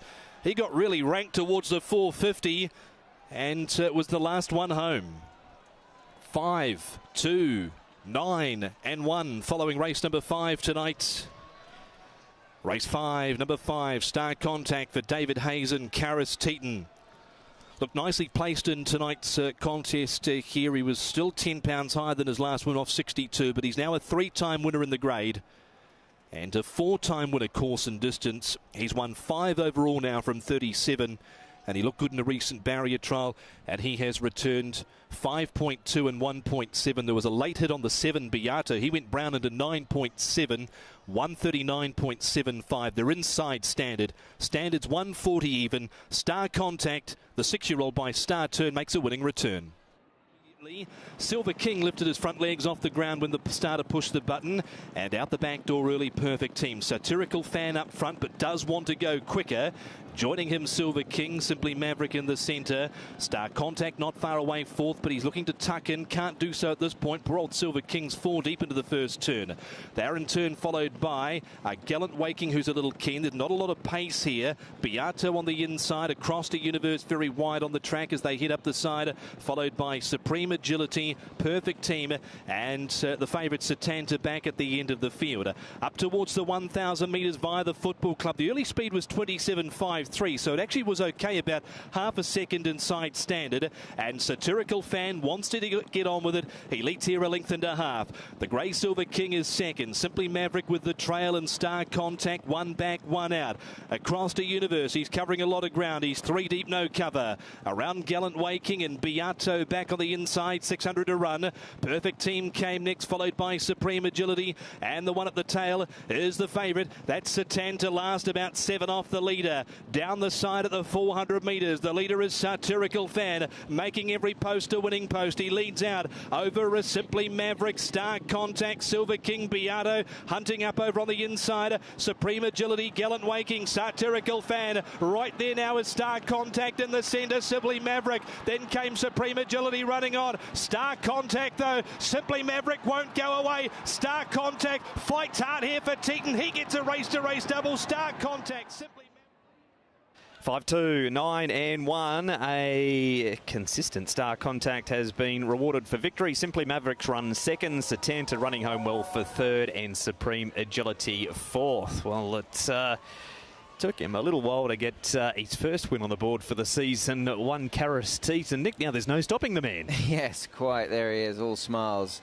the Mauritian magician, and he's getting a massive round of applause from the crowd as well. I reckon 1 or 2 of them was certainly on this horse, Star Contact, and Karis Teton's got him home there to win at $52.50 and $17.50 for the victor. Simply Maverick in second, number 2 at 19. Third, number 9, that was Satanta, another good effort from him this season, $14.50, and fourth, number 1, Supreme Agility with the top weight. Quinella, $153.50. Forecast 251. $6.29 for the TS, the trio. $125. So Star Contact, Jenny, that's his 5th win now from 37 starts. David Hayes' horses are in really good form so far this season, and he's once again rewarded his connections there with another very good effort. Well, I don't think any of those supporters there are going to have a voice left because they were so loud down here cheering him home. But congratulations to them because he's just been such a consistent horse, hasn't he? That brings up his 5th win. I thought Karras gave him a lovely ride from gate 6. He always had him in a nice position and he was strong on the line. So he's done a good job in good time. It's insider standard. It is. That time set up, Paul, as expected by Satirical Fan, but he just struggles in this grade to run it out, Satirical Fan. He does, doesn't he? So that was just the key. He had the good run in front, but there's Karras there sort of waving to the crowd, giving out his goggles as well, so getting the appreciative applause from that, and David Hayes enjoying the moment as well. So nice win from the favourite. He did well to win this. Actually drifted out quite a bit, didn't he? 52.50 in the end. I have to double check that he did start favourite. Good run by Simply Maverick as well, and he'll come on for that run, no doubt. As we see it again. We certainly can. Let's have a look back at it from the 1650 start. Off they go. Pretty level dispatch away from the outside across the universe there with the white face was the widest runner. Satirical Fan going forward. That was fully expected. Up on his heels is Silver King as they go into that first turn. Simply Maverick following. Star Contact back in 4th on settling. Gallant Waking is next. Beato in the black and silver on the inside. Across the universe is the widest in the blue and white there, but he has got a little bit of cover with the white face, a little bit keen if anything as well. Supreme Agility towards the rear along with Perfect Team in the orange, and Satanta is last of all as they turn another corner there, and Satirical Fan Paul leading them. Karras Teton, he's back in 4th at this stage and all seemingly travelling quite well. He's travelling really well at the moment and runs on nicely for 3rd. He's at the back there in those silver colours, but getting the nice run, as you say, is the eventual winner, which is Star Contact. Simply Maverick was getting a nice run. Silver King was coming under a little bit of pressure there at this stage. Crossed the Universal Sleep well tonight. He was wide, 3-4 wide all the way. Gallant Waking was starting to make his run, but it came to the end of it. And just on his inside is the horse that runs 4th, Supreme Agility. He finished off strongly. But at this stage, Karras has got the horse out at the right time. He certainly has, yeah, and he's just had to give him a couple of reminders, and he's certainly found for it. Simply Maverick, his inside has really put it up to him. Satirical Fan, to his credit's kept on well, and he's now just beginning to weaken a little late on as 1 or 2 run on Satanta and Supreme Agility et al. But Star Contact was much too strong at the line. And another winner for Have weighed in on 5-2, 9 1/2 by a short head, 139.75. QP's 2 and 5, Simply Maverick and Star Contact 53.50, Star Contact and Satanta 38, and Simply Maverick and Satanta $43.50. 5 and 2, 251. The first 4. 1, 2, 5 and 9, $101.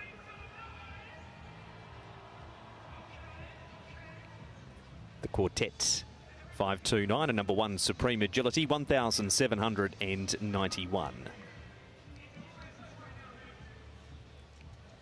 Double 1 into 5. First leg going the way of number 1 Happy Tango into 5 Star Contact. The Teton double 282. 1 into 2 Consolation $91.50. First treble 115 2,108. And the Consolation 112, $431.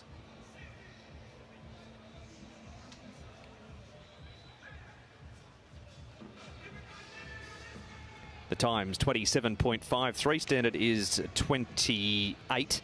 23.09, standard's 23.95. 24.64, standard 24.25. 24.49, standard's 23.8. Winner's time inside standard 139.75. Standard is 140. Dans cette course-là, il n'y a pas le droit à l'erreur. Mais ça va aller. Avec une bonne vision, de l'ambition, ça va aller. Faire sa place n'est jamais facile. Mais ça va aller. Avec la bonne équipe, avec le soutien des parieurs, avec un partenaire qui partage la même vision. Ça va aller. The Turf, partenaire d'Infinity 9 Horses. The Turf, une histoire de turfiste. Ferry out to 37.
Course de classe 4, 135 000 euros d'allocation.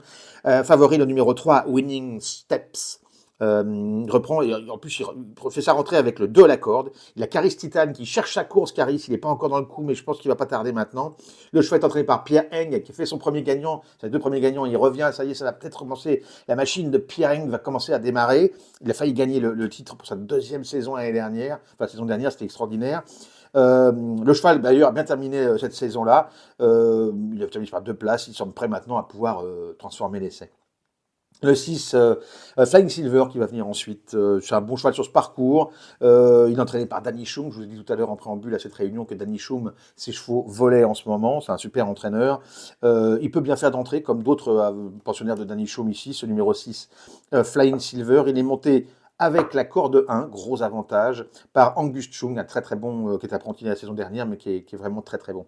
Le numéro 1, Serangoon ensuite. Lui par contre, on le connaît bien dans cette catégorie. Hein. Il a souvent eu des problèmes pas des problèmes, il a souvent tiré des mauvaises places à la corde au départ. C'est pas évident. Et cette fois-ci, c'est un petit peu mieux. Donc le 1 Serangoon peut en profiter pour prendre un lot. Avec le numéro 2, Forever Glorious, qui peut aller devant.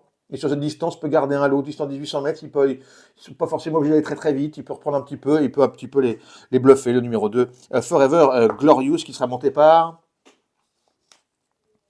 Andrea Azzeni. On a déjà parlé d'Andrea tout à l'heure.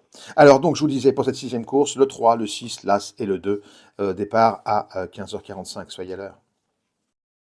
He's sort of a real one-pace type of horse, this guy, so he sort of needs the pace to suit in his races. He looks very tall and healthy and relaxed, as are the first 3 or 4 that I've spoken about so far. So a lot of these staying types are normally quite relaxed, and he is. He's strong, he's healthy, he does appear to be walking out well, and he looks fit enough too, so he should give you a pretty good sight. The saddle is in very good form in the last few races. Karis Teague, the man that trains this one, affordable. David Hayes looking for a race-to-race double, Jenny. Affordable. La 6e du jour aujourd'hui, mercredi, à Happy Valley, R6, C6 donc. C'est un handicap comme toutes les courses. C'est dur sur 1800 mètres. C'est quasiment un marathon sur la petite piste de Happy Valley. Départ à 15h45. C'est une course de classe 4, 135 000 euros d'allocation. Favori le numéro 3, Winning Steps. Reprend, et en plus il fait sa rentrée avec le 2 à la corde. Il a Caris Titane qui cherche sa course. Caris, il n'est pas encore dans le coup, mais je pense qu'il va pas tarder maintenant. Le cheval est entraîné par Pierre Heng qui fait son premier gagnant, ses 2 premiers gagnants. Il revient, ça y est, ça va peut-être commencer. La machine de Pierre Heng va commencer à démarrer. Il a failli gagner le titre pour sa 2e saison l'année dernière. Enfin, la saison dernière, c'était extraordinaire. Le cheval, d'ailleurs, a bien terminé cette saison-là. Il a terminé par 2 places. Il semble prêt maintenant à pouvoir transformer l'essai.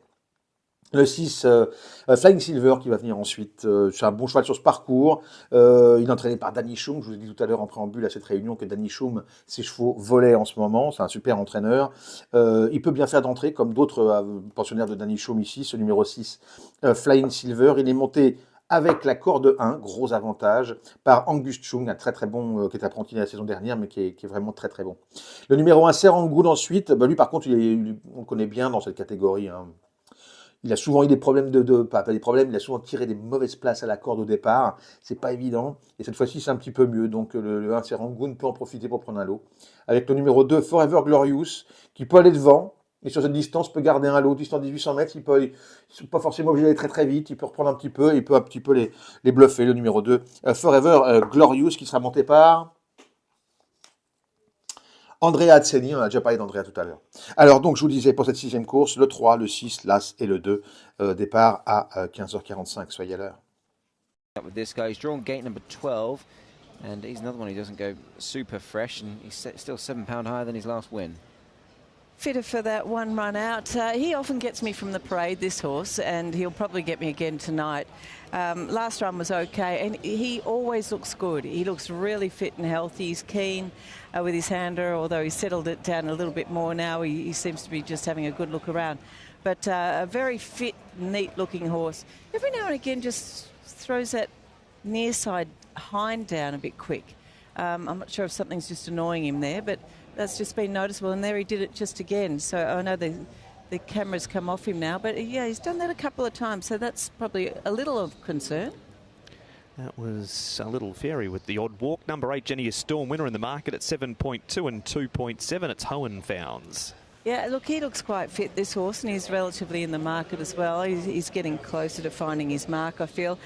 First up 1800 is a bit of a task, but he looks fit enough and he's got some body strength. He's behaved himself nicely in the parade, does appear to be walking out well. So I would give him some chance. He looks good.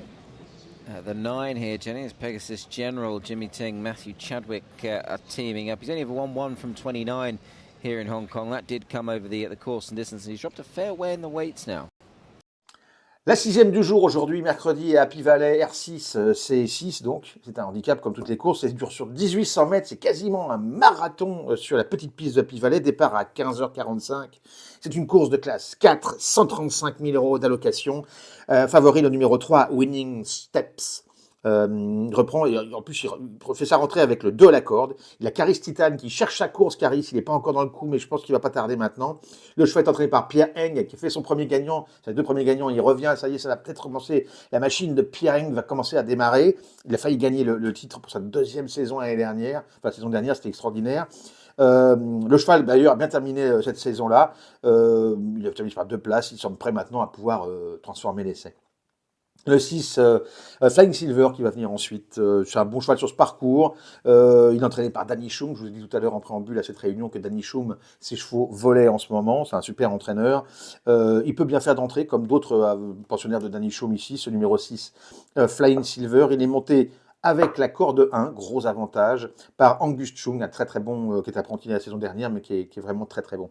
Le numéro 1, Serangoon ensuite. Lui par contre, on le connaît bien dans cette catégorie. Hein.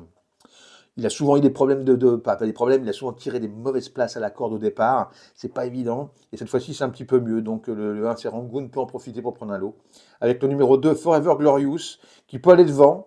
Et sur cette distance, peut garder un lot. Distance 1800 mètres, il ne sont pas forcément obligé d'aller très très vite. Il peut reprendre un petit peu, il peut un petit peu les bluffer. Le numéro 2, Forever Glorious, qui sera monté par Andrea Azzeni, on a déjà parlé d'Andrea tout à l'heure.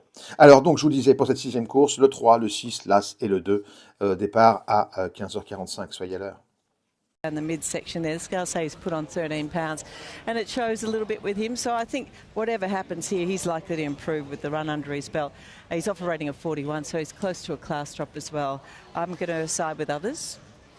Yeah, I think many might actually at those sort of odds as well. 44 and 9.8.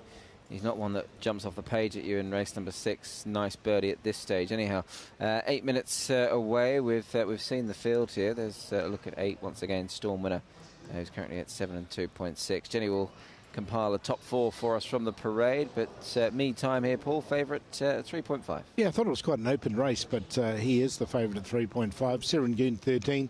Forever Glorious 8.6, 3.9 winning steps, 60 affordable, 13 Dragon Star, 23 Flying Silver, Little Fairy has come into 28, 7 Storm Winner, Pegasus General 12, 3.4 Me Time, Happy Hero 14 and 44 about the birdie. Nice birdie at 44. Thank you, Paul. There is Dragon Star on the charge down to the gates. Jenny, your top 4 for the trophy race tonight, please.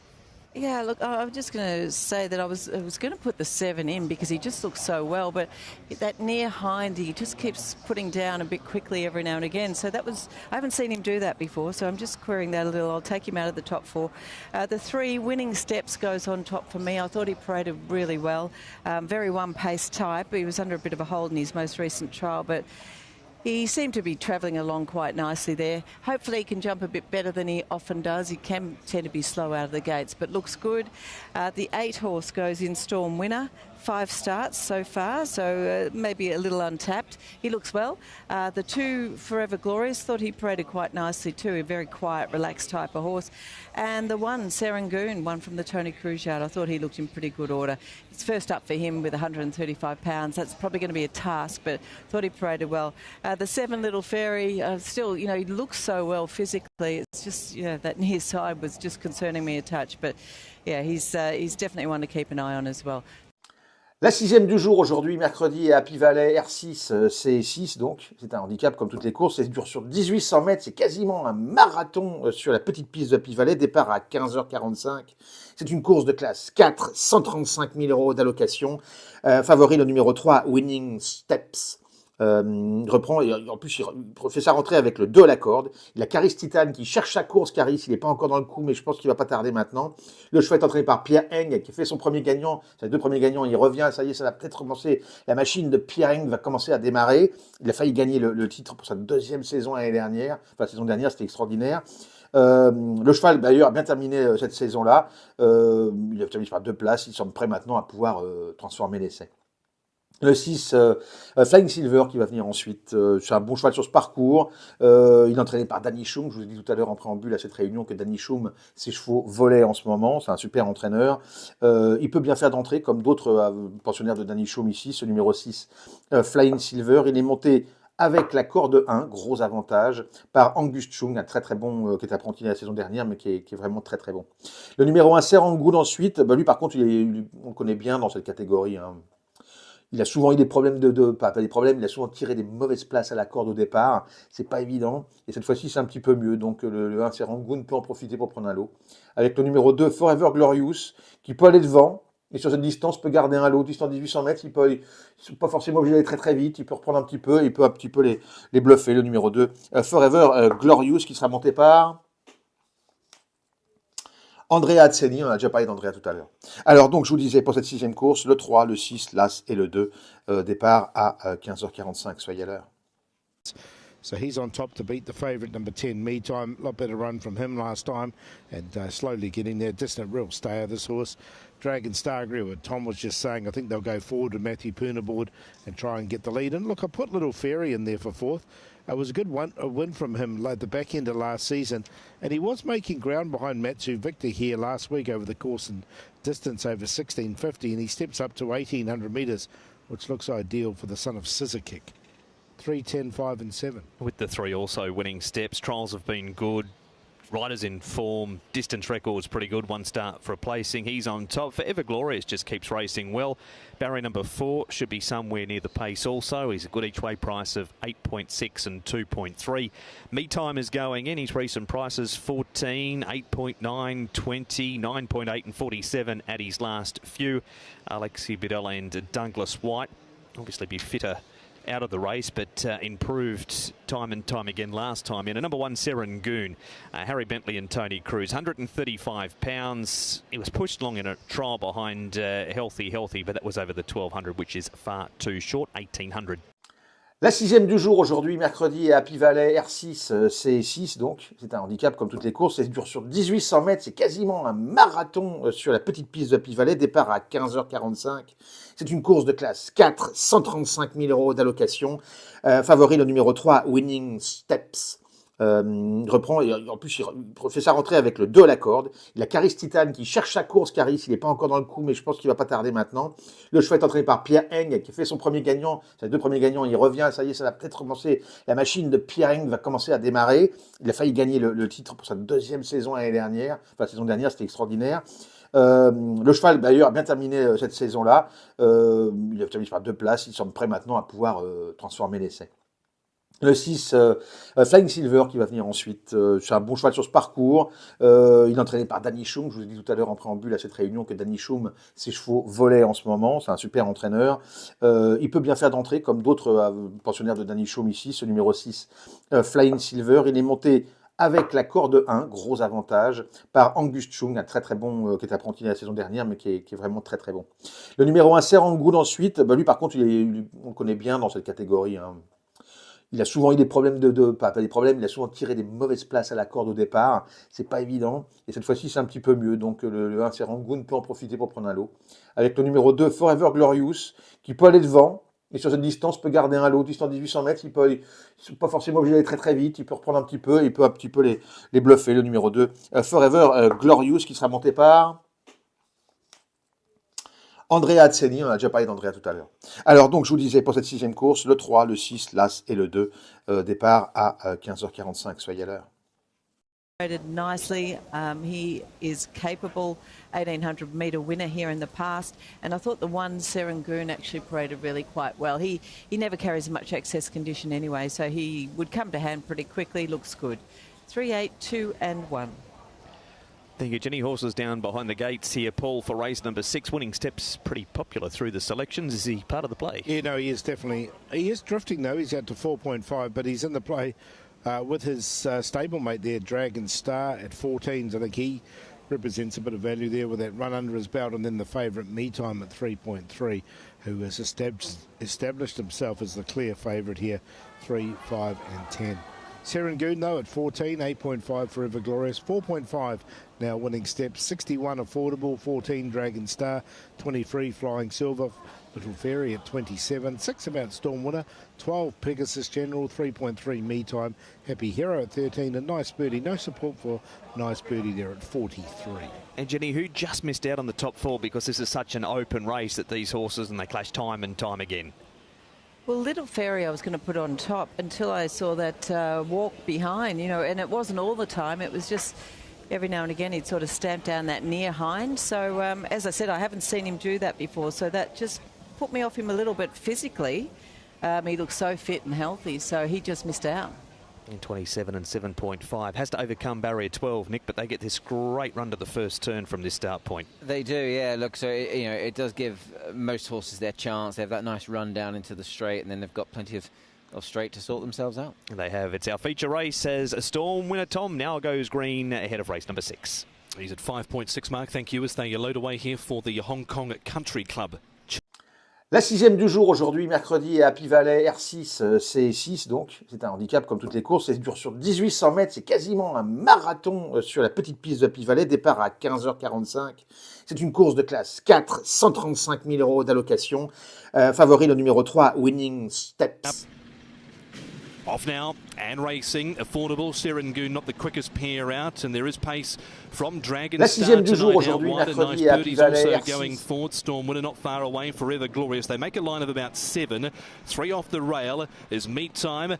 1 off is Winning Steps, and Flying Silver down on the inside. So they're still sorting their order out at the winning post. Dragon Star up on the outside. He is going to be caught out on a limb into that first turn, unless Poon pushes the button to go forward. Forever Glorious over on the inside. Storm Winner between them third. Meet Time the favourite fourth over on the inside, tracked along by Flying Silver and Nice Birdie. 1,200 left to go. Then came Winning Steps, Serangoon. Happy Hero is next over on the outside. 2 lengths to Little Fairy, Affordable, and Pegasus General last. 13.91 outside standard, and then 22.59. That was about half a second inside. 1,000 to go. And the leader is Forever Glorious. Shows out over Dragon Star, who got to 1 off. And third is Me Time, followed by Storm Winner as they come towards the rise at the 750 metres. Next is Flying Silver on the rail from Nice Birdie, 1.5 lengths, Winning Steps, and Serangoon. A further length back to Happy Hero, Affordable, Little Fairy, and Pegasus General is tail end. Charlie below the 600 metres. Off the back they come. Forever Glorious, Dragon Star, 1.5 lengths on Storm Winner, who's shaken up to stay on with them third. Meet Time fourth. Then came Nice Birdie. He's under pressure. Winning Steps around the outside. Flying Silver back on the rail. Happy Hero. And then came Serangoon and Pegasus General. Little Fairy out wider. Forever Glorious still there is Dragon Star. Storm Winner. Meet Time up the inside. Forever Glorious fighting hard here. Storm Winner over the top. Dragon Star in the centre. Forever Glorious fighting like a caged tiger. Will not surrender. And Forever Glorious has maybe just got up here. Forever Glorious with Dragon Star having one last lunge. He would not give up. Forever Glorious. He might have got there, I feel. From Storm Winner third. Meet Time. Flying Silver. Winning Steps. Little Fairy. Happy Hero was out wider, and then came at the head of the rest Pegasus General, followed by Affordable, Serangoon, and he would have been one of the last ones with Nice Birdie. Never say die attitude here from Forever Glorious and Andrea Razzini with Francis Loy. He had a good lead in front. Second section was just a little quick, and then he's been there to be shot at, and they just haven't been able to gun him down. Forever Glorious, the son of Archipenko. Number 2 should be in the frame for the win. 8's run third, Storm Winner. 10's run fourth, Meet Time, who was the favourite 3-1. But the winner's gone off at around 7.9 and 2.4. Standing by for the official numbers to be semaphore. It's 2, 5, 8 and 10. Now and racing, affordable. Serengoon not the quickest pair out, and there is pace from Dragon Star tonight out wide. A nice birdie's also going forward. Storm Winner not far away. Forever Glorious. They make a line of about 7. 3 off the rail is Meet Time. 1 off is Winning Steps, and Flying Silver down on the inside. So they're still sorting their order out at the winning post. Dragon Star up on the outside. He is going to be caught out on a limb into that first turn unless Poon pushes the button to go forward. Forever Glorious over on the inside. Storm Winner between them third. Meet Time, the favourite, fourth over on the inside, tracked along by Flying Silver and Nice Birdie. 1,200 left to go. Then came Winning Steps, Serengoon. Happy Heroes next over on the outside. 2 lengths to Little Fairy, Affordable, and Pegasus General last. 13.91 outside standard, and then 22.59. That was about half a second inside. 1,000 to go. And the leader is Forever Glorious. Shows out over Dragon Star, who got to 1 off. And third is Meet Time, followed by Storm Winner as they come towards the rise at the 750 metres. Next is Flying Silver on the rail from Nice Birdie, a length and a half, Winning Steps, and Serengoon.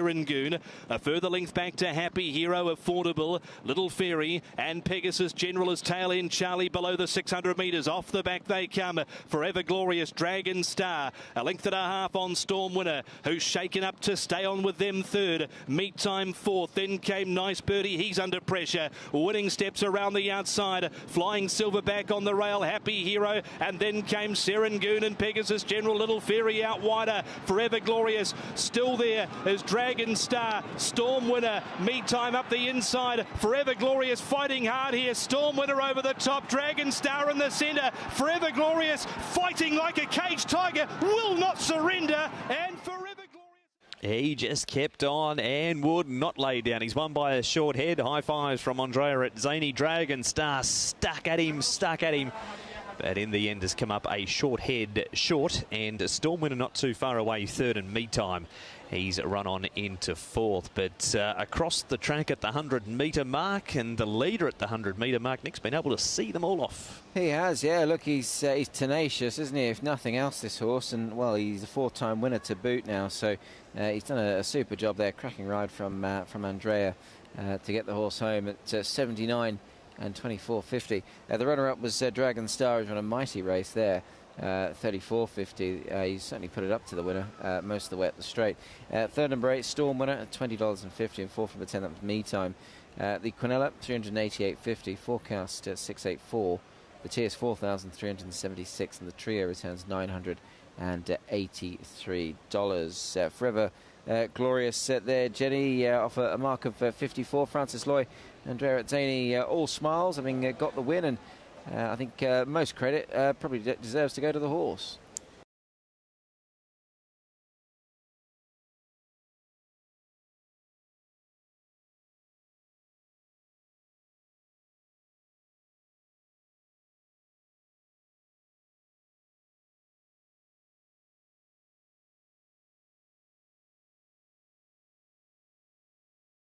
And kept on fighting, and also gives Francis Paul a winning double tonight with Sweet Briar victorious earlier in the evening. Yeah, he's had a good night, hasn't he, Francis? And yeah, hats off with this horse here. He just fought everyone off, and you know, as Jenny just said, the first 4 home were the first 4 around the bend, but one of those middle sectionals was reasonably quick, and he just stayed off all the challenges. And look, a great run from Dragon Star, though. He was right on him, and he had to work around that first bend as well.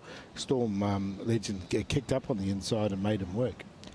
What else are we looking at for, Jenny, in the Patrol Field? Well, look, I had him on top as far as looks were concerned, Winning Steps, but he's just such a one-pace type, isn't he? He's just one bat.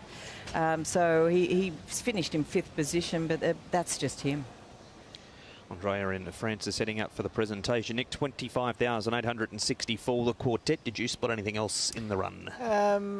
No, nothing really.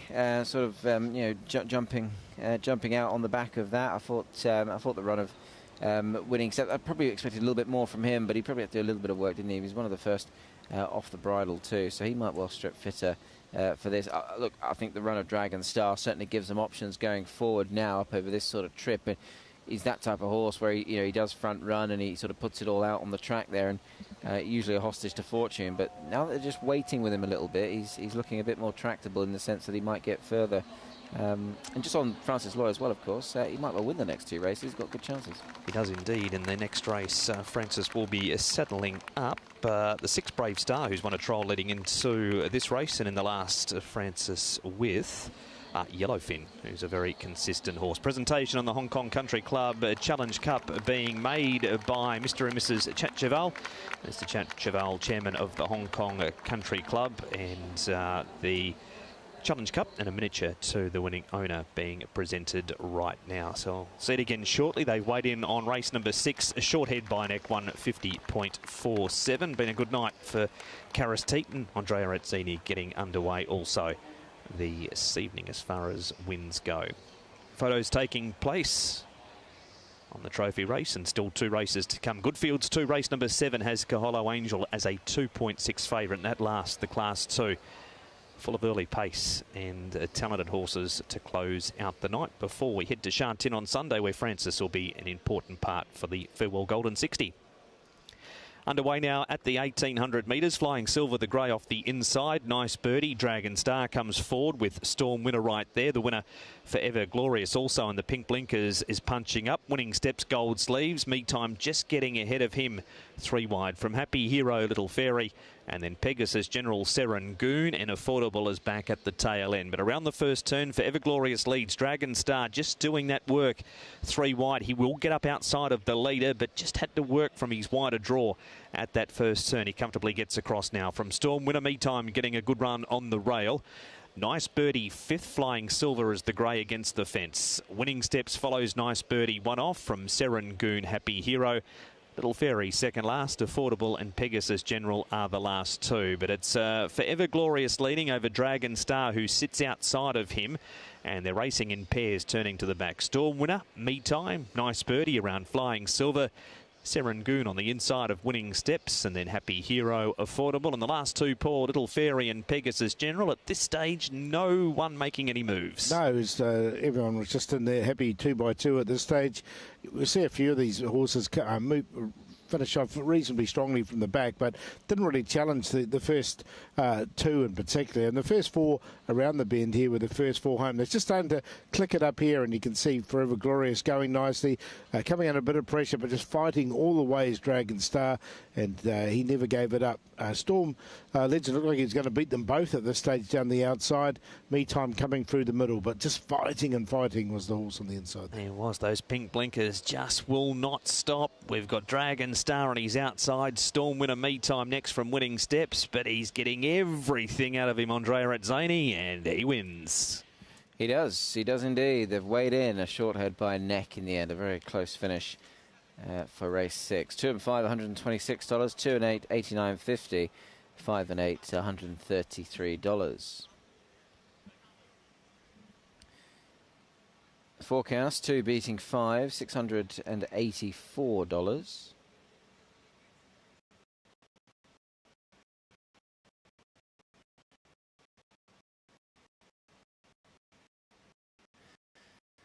First 4, 2, 5, 8, 10, $829.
Dans cette course-là, il n'y a pas le droit à l'erreur. Mais ça va aller. Avec une bonne vision, de l'ambition, ça va aller. Faire sa place n'est jamais facile. Mais ça va aller. Avec la bonne équipe, avec le soutien des parieurs, avec un partenaire qui partage la même vision. Ça va aller. The Turf, partenaire d'Infinity Nine Horses. The Turf, une histoire de turfiste.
La septième, le Highland Handicap.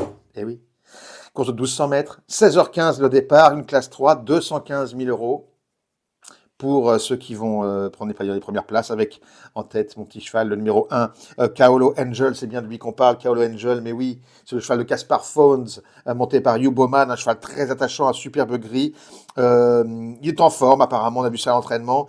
En plus, il a déjà couru. Je pense qu'il va vraiment bien faire. Il est bien à Happy Valley. En plus, maintenant, il sera monté par Hugh Bowman, donc il devrait bien faire ce numéro 1, Kaolo Angel. On y croit à Kaolo. Le numéro 8, Healthy. Donc, on dirait en forme, je veux dire en bonne santé. C'est pas le nom. A très bien paru lors de son dernier galop d'essai, le matin à l'entraînement. Il a eu un problème vétérinaire la dernière fois qu'il a couru, alors qu'il était favori. Mais bon, on a eu tout l'été pour remettre tout ça en ordre, et peut-être que ce numéro 8, LCLC, peut refaire parler de lui. C'est vraiment, ça se goupille pas trop mal pour lui, pour cette rentrée, pas pour ce retour. Le numéro 7, Young Arrow, lui a montré des progrès aussi en course la saison dernière, et il a sans doute quelque chose à nous montrer encore cette saison. Attention à ce numéro 7, Young Arrow dans la 7e. En fait, j'aime beaucoup, là c'est le 7, hein. C'est vraiment mon couplet à moi dans la 7e. 7e, As 7. Et puis le 9, Mojave Desert. Il a couru avec des bons chevaux. La saison dernière, il a peu couru, mais toujours avec des bons chevaux. Il court toujours mieux. Il portera des œillères pour la première fois à Hong Kong. Quand il était en Australie, avant de venir à Hong Kong, il réussissait avec ses œillères. Donc, attention, il les porte à nouveau. C'est la 7e. Merci, c'est 7. On joue l'As, le 8, le 7, le 9, avec un gros coup de cœur pour l'As et le 7. For number 2, which is Power Cap. We're going up to the top one, the current favourite, Kaholo Angel. But unlucky this last start, was blocked at the vital stage in the straight. Go back to back here. Yeah, look, he had a trial. In fact, Young Arrow and Brave Star trialled in the same event. And I thought this fellow kept going really well to win, actually. He looked quite impressive in that trial. He looks nice in the parade as well. He's well behaved. He's walking out nicely. Strong-chested horse. In fact, he's strong all over. Fair bit of scope about him as well. Fitness-wise, well, he's such a strong horse. He does carry a little bit of condition, but I think he's fit enough to run a decent race, and I like his fluency as well. So he's there with a chance. This is the horse, as you mentioned, Jenny, that chased him home in the trial, Young Arrow. He did improve almost 5 lengths in his first 2 starts in Hong Kong too. La 7e, le Highland Handicap. Eh oui. Course de 1200 mètres, 16h15 le départ, une classe 3, 215 000 euros pour ceux qui vont prendre les premières places, avec en tête mon petit cheval, le numéro 1, Kaolo Angel, c'est bien de lui qu'on parle, Kaolo Angel, mais oui, c'est le cheval de Caspar Phones, monté par Hugh Bowman, un cheval très attachant, un superbe gris. Il est en forme, apparemment, on a vu ça à l'entraînement. En plus, il a déjà couru. Je pense qu'il va vraiment bien faire. Il est bien à Happy Valley. En plus, maintenant, il sera monté par Hugh Bowman, donc il devrait bien faire ce numéro 1, Kaolo Angel. On y croit à Kaolo. Le numéro 8, Healthy. Donc, ça veut dire en forme, ça veut dire en bonne santé. C'est pas le nom. A très bien paru lors de son dernier galop d'essai, le matin à l'entraînement. Il a eu un problème vétérinaire la dernière fois qu'il a couru, alors qu'il était favori. Mais bon, on a eu tout l'été pour remettre tout ça en ordre, et peut-être que ce numéro 8, LCLC, peut refaire parler de lui. C'est vraiment, ça se goupille pas trop mal pour lui, pour cette rentrée, pas pour ce retour. Le numéro 7, Young Arrow, lui a montré des progrès aussi en course la saison dernière, et il a sans doute quelque chose à nous montrer encore cette saison. Attention à ce numéro 7, Young Arrow dans la 7e. En fait, j'aime beaucoup, là c'est le 7, hein. C'est vraiment mon couplet à moi dans la 7e. 7e, As 7. Et puis le 9, Mojave Desert. Il a couru avec des bons chevaux. La saison dernière, il a peu couru, mais toujours avec des bons chevaux.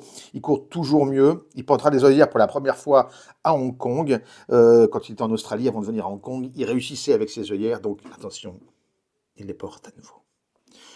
C'est la 7e. Merci, c'est 7. On joue l'As, le 8, le 7, le 9, avec un gros coup de cœur pour l'As et le 7. It's the 9, Mojave Desert. It does have the blinkers on tonight, and he did win in Australia with those blinkers on. He's number 10, Excellent Pair, big drifter through the All-Ups. Excellent Pairs hasn't won for a little while, comes in here with the lightweight. Excellent Pair is always a bit of a barrely, strong-bodied horse. He's dropped a lot of weight, 44 pounds the scales say, which is interesting, but he is very close to that class drop. Doesn't look bad for that weight drop. He always looks a bit gross, so it's obvious that he has dropped some weight, but he's still a solid type, even with that weight loss. So he's healthy and he's well. And Matthew Chadwick has a pretty good record on the horse too, 120 pounds on his back. He's at 43 and 8.8. He drifted right out through the All-Ups, but has come back in to a slightly shorter quote. He's in about 10 points from that all-up market. There's Power Kep, who was first one in, so he's at 15 and 4 now, Paul, for race number 7, where the grey remains the favourite. He does. La 7e, le Highland Handicap. Eh oui. Course de 1200 mètres, 16h15 le départ, une classe 3, 215 000 euros. Pour ceux qui vont prendre les premières places, avec en tête mon petit cheval, le numéro 1, Kaolo Angel, c'est bien de lui qu'on parle, Kaolo Angel, mais oui, c'est le cheval de Caspar Phones, monté par Hugh Bowman, un cheval très attachant, un superbe gris. Il est en forme, apparemment, on a vu ça à l'entraînement.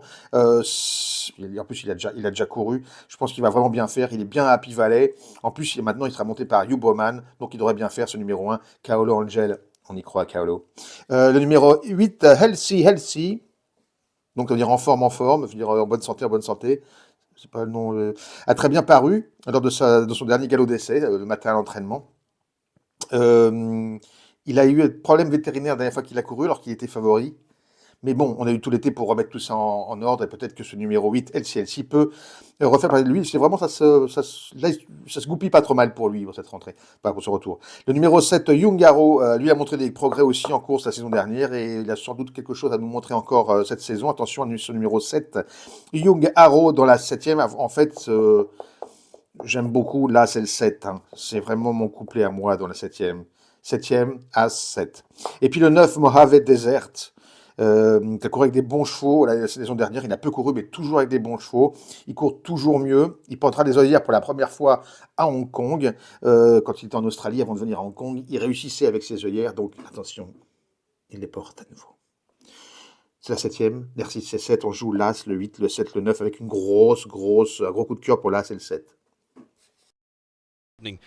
Day of the season at Sharton over the 1200 metres, and the race that was eventually won by Gorgeous Wind. Now, he was apprentice ridden that day as well, with the 1-2-4 on his back, but he's got top weight here with Hugh Bowman, and he just found a whole lot of trouble in the straight last time out and wasn't tested at all. Now, he is a course and distance winner, and he has raced well second up in the past. So Kaholo Angel number 1 to beat 6, and that is Brave Star. Jenny mentioned the trial before. I thought the trial was really good coming into this. He looked to move really, really well. He's up 25 pounds in body weight. Last start down the straight on the far side, he was a bit one pace, but I thought it was a good, strong trial win from him. Brave Star. He's at 4.5 and 1.6. 7 Young Arrow put up a really good effort last time out when he was just knocked off in the shadows by Watch Buddy. Was crowded at the start. Nothing wrong with his trial. He was in that same Brave Star trial up at Chungfa, and in for 4th is number 8, and that is Healthy. Just awkwardly drawn in barrier 9. Will they try and fire forward with him with that sort of draw here? Zach Purton riding. He was on board for a trial recently as well, and he's had 2 trials leading into this. Sat second and loomed up, and then just sort of weakened and got a bit tight late as well for Healthy. But on top here, 1, 6, 7 and 8, Paul, for race number 7. Yeah, look, I've sort of gone outside the square here with a couple of roughies, a couple of favourites in there as well, but the one on top has made him the long shot, Mojave Desert. He's placed over 1,200 metres. He did win over 16 in Australia before he got here, but first time here at Happy Valley, cheek pieces off, blinkers on, and did win with those blinkers on in Australia. And I did like his trial, so we'll take a chance with a big price. He's 23s at the moment. Another one coming here for the first time, Sovereign Fun by Capitalist. This horse has both its runs at Sha Tin. He has trialled well in the past. This one, blinkers and tongue tie off with visor on. La septième, le Highland Handicap. Eh oui. Course de 1200 mètres, 16h15 le départ, une classe 3, 215 000 euros.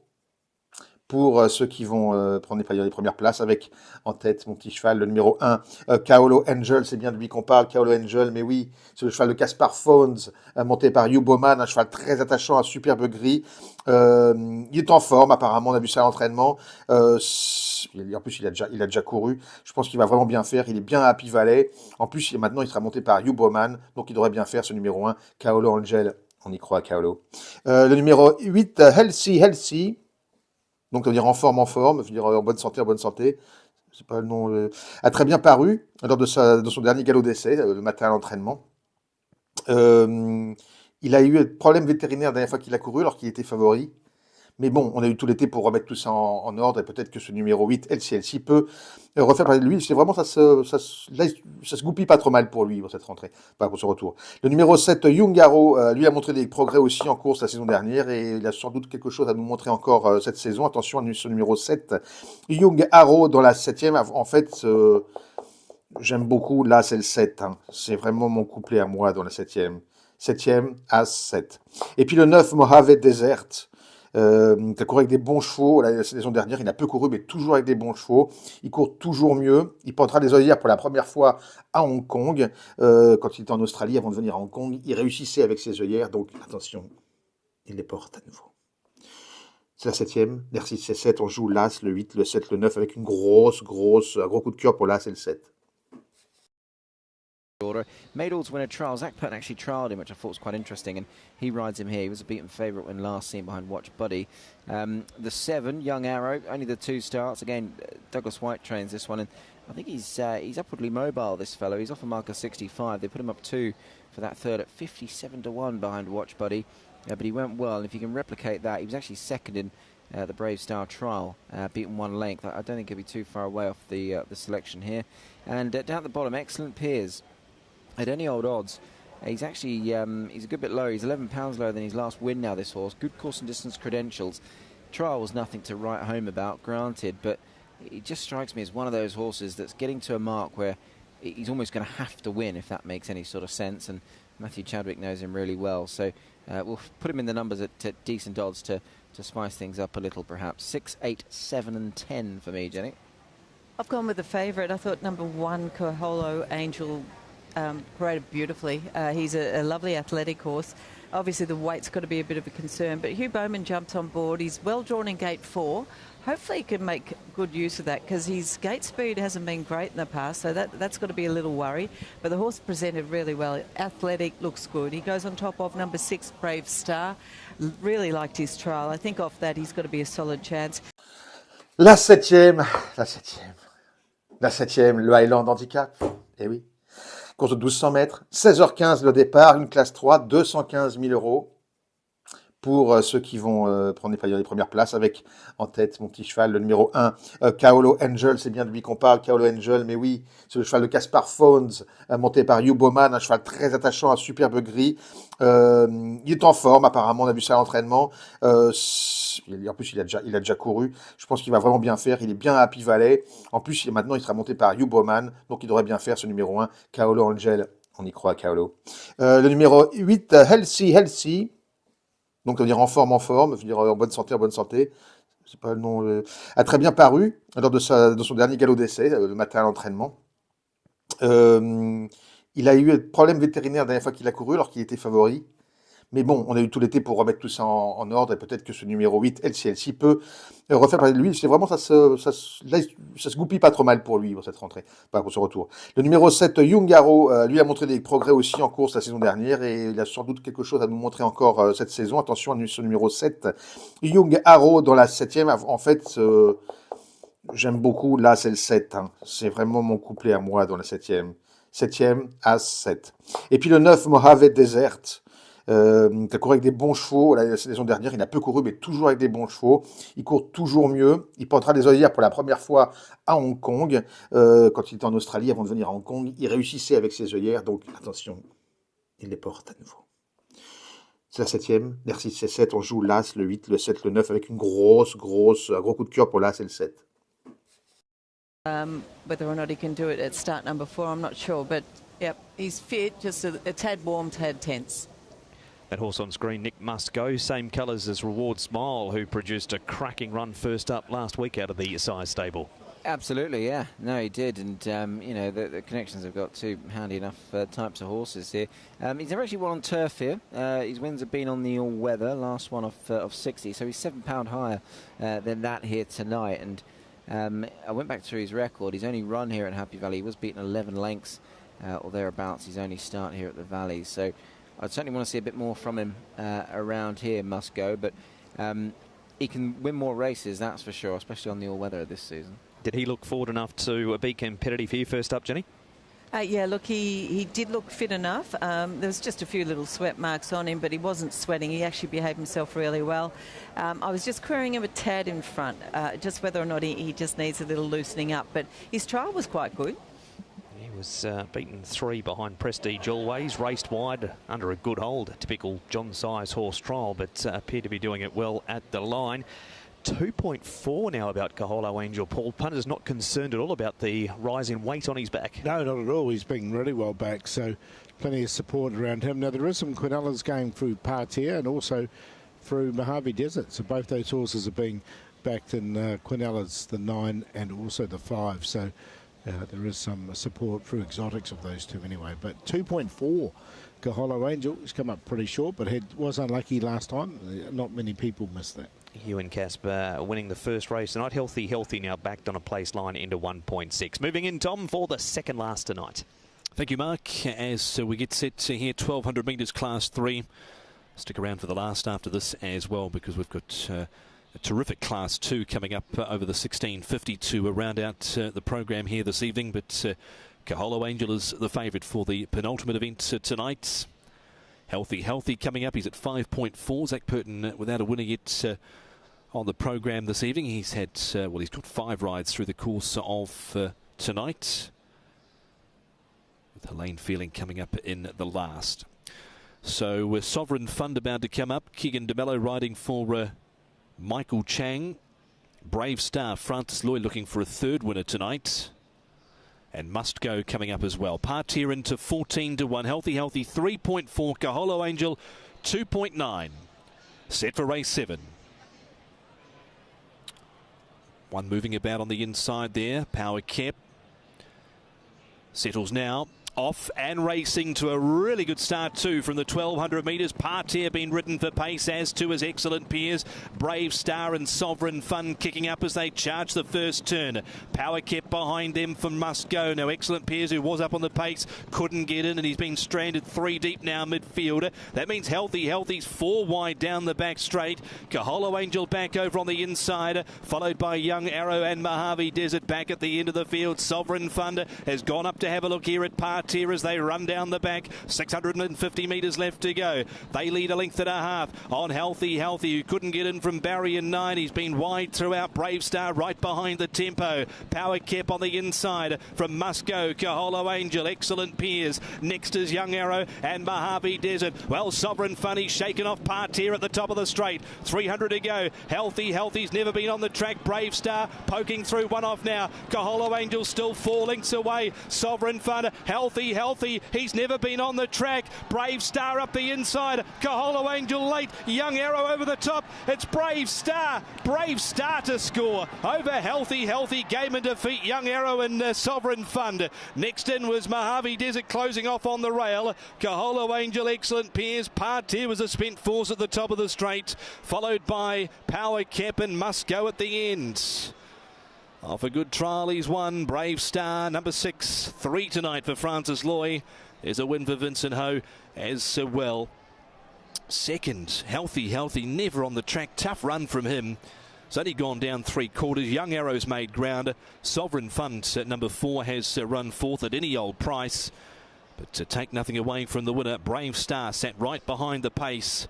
And the 6-year-old by My Boy Charlie records his 3rd win at start number 23 tonight for the champion trainer of last season, Francis Loy. So he's fired up tonight here at Happy Valley. But Brave Star takes it out. 6, 8, 7 and 4. 6, 8, 7 and 4. The time 19.91. It is outside standard, but a top effort here. First up from Brave Star in race 7. Settles now. Off and racing to a really good start too from the 1200 metres. Parteer been ridden for pace, as to his Excellent Peers.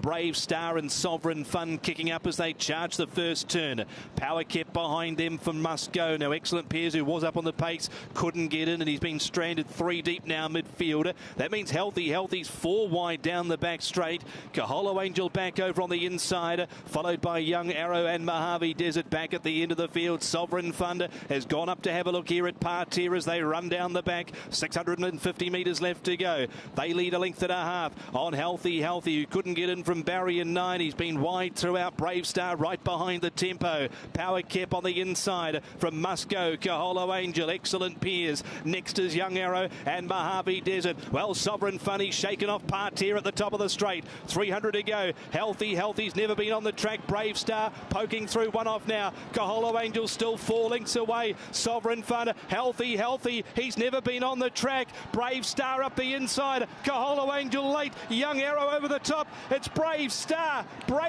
to score. Gee, there's been some good runs in that. The winner, the 2nd horse, the 3rd horse running on, and the 4th horse who was up on the speed pouring it on. And he's still been there at the end, but Brave Star just tracked them beautifully behind the pace. Duck back to the inside, wins by 3/4 of a length over 8. Healthy just had no luck from the 9. 7 Young Arrow. He's got a win in Hong Kong in him very shortly, and as has Sovereign Fun too. Had trial well leading into the race, and the break did him the world of good. But Vincent and Francis Nick getting the celebrations for Sunday underway early on this Wednesday night. Yeah, they certainly are. They're in good form, aren't they? They've run along at 109.91 here. That's actually, in fact, just as a reference, the first race was actually running at a slightly quicker time. So it might just lend itself to being handy form for that first race winner. But take nothing away from this fellow, Brave Star. He's now won his 3rd race here. And yeah, Francis Loy's got his team in cracking form. 56 and 17.50 for him. Healthy was back late. $15 in 2nd, number 8. 3rd, number 7, Young Arrow. He'll be winning a race not before too long. $25 there. And 4th, number 4, that was Sovereign Fun. Much better effort from him with the visors going on, blinkers off. Quinella, $80.50. Forecast $218. The Tierce, $1,237. And the Trio, $253. But that's 3 on the night now, Jenny, for Francis Loy. And he's not done with yet, because he's got a certain yellow fin in the last.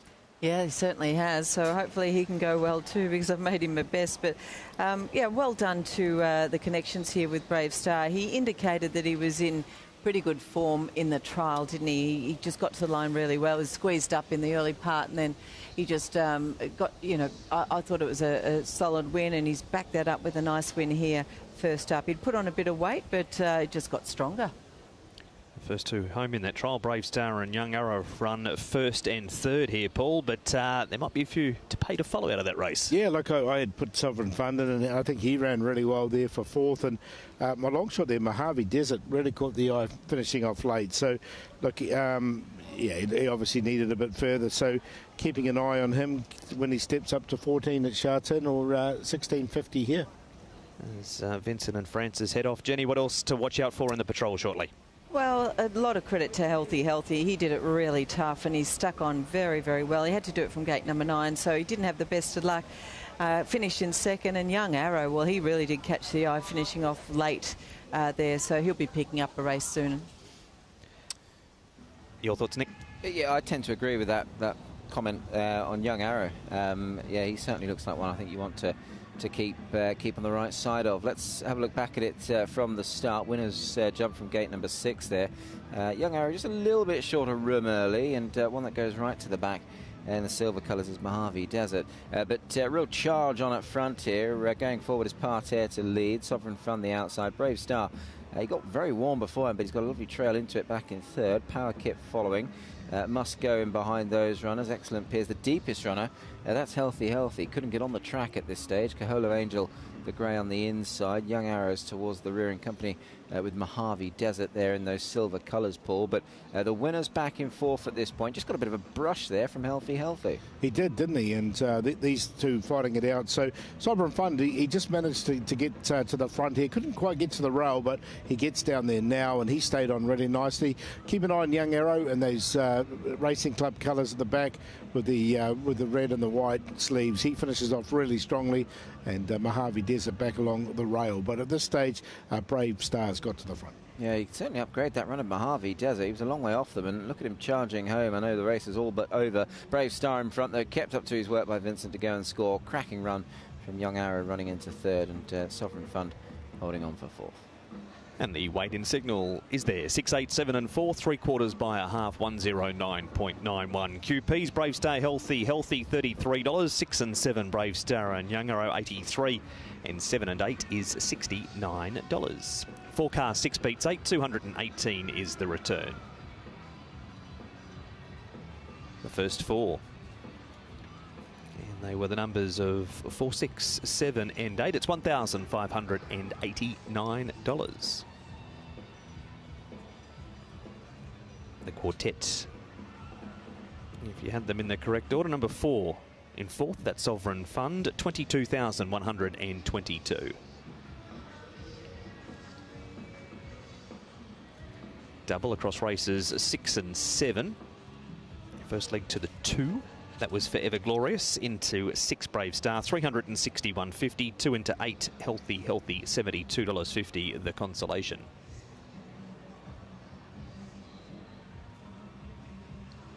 Next up we move to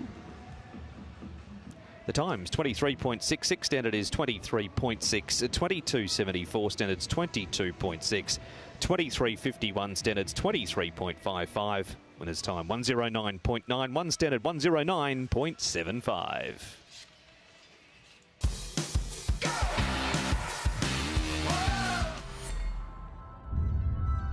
Dans cette course-là, il n'y a pas le droit à l'erreur. Mais ça va aller. Avec une bonne vision, de l'ambition, ça va aller. Faire sa place n'est jamais facile. Mais ça va aller. Avec la bonne équipe, avec le soutien des parieurs, avec un partenaire qui partage la même vision. Ça va aller. The Turf, partenaire d'Infinity 9 Horses. The Turf, une histoire de turfiste.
Et on arrive à la DER, on va se quitter bientôt.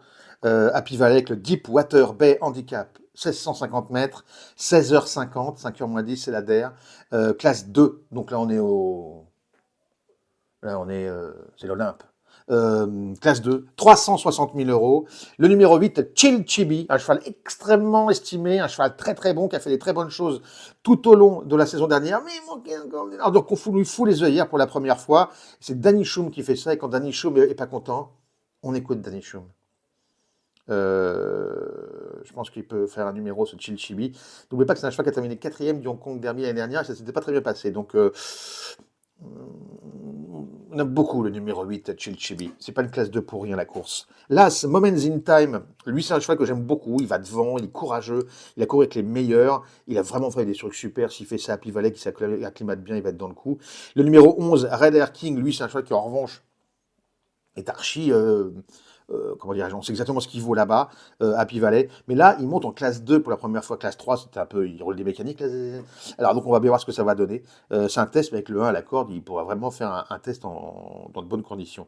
Et le numéro 2, Hélène Feeling, qui a gagné pour sa rentrée, comme je vous l'ai déjà dit, sur ce parcours. L'année dernière, c'était. Et puis, l'accord de 11 est un peu compliqué, ça c'est vrai, mais c'est Zach Purton qui est en selle. Et donc, on prend ce numéro de Hélène Feeling avec Zach Purton en scène, malgré ce numéro 11 à la corde dont nous parlions. C'est la 8e, la R6, c'est 8. C'est notre prono, le 8 d'abord, Chill Chibi. Le numéro 1, Moments in Time. Le numéro 11, Red Air King. Et le numéro 2, Hélène Feeling, pour boucler cette super réunion et repartir avec plein d'oseilles pour jouer sur les courses françaises diverses et variées. Bon, allez, salut. On se retrouve dimanche aussi. Et vous suivez donc ça sur Canal Turf aujourd'hui. À bientôt, les petits looks. And that's what he's done all along. But tiny little bit of sweat on him. I think he parades well. He looks like he's done enough work. He's not bad. I don't think he's totally out of it, the way he presents. Yeah, he's a nice horse. You know, if it's not going to be tonight, which I'm not overly sure if it will be over this trip, but I just think he's 1800-metre record. If he continues to improve, he could make up into a bit of a January Cup horse or something like that, I think, Flamingo Trillion. Here's the 3, Jenny. This is Telecom Fighters. More than likely pace this. Ellis Wong's on board. He's drawn gate 5. Yeah, he's probably going to get a fair bit of pressure here. As Paul's already alluded to, there's a lot of horses that do like to go forward, and he is one of those. He has got quite a long back on him, and quite scopy horse. His coat's not brilliant. He's a little bit stiff walking behind these days. He's getting on a bit. He's an 8-year-old. So I think he looks okay, but I'm going to prefer a few others. He races well first up, but might not get the run that he quite often gets first up here when you add horses in the race like this one. Jenny, he used to get out of the gates like a rocket, Flaming Rabbit.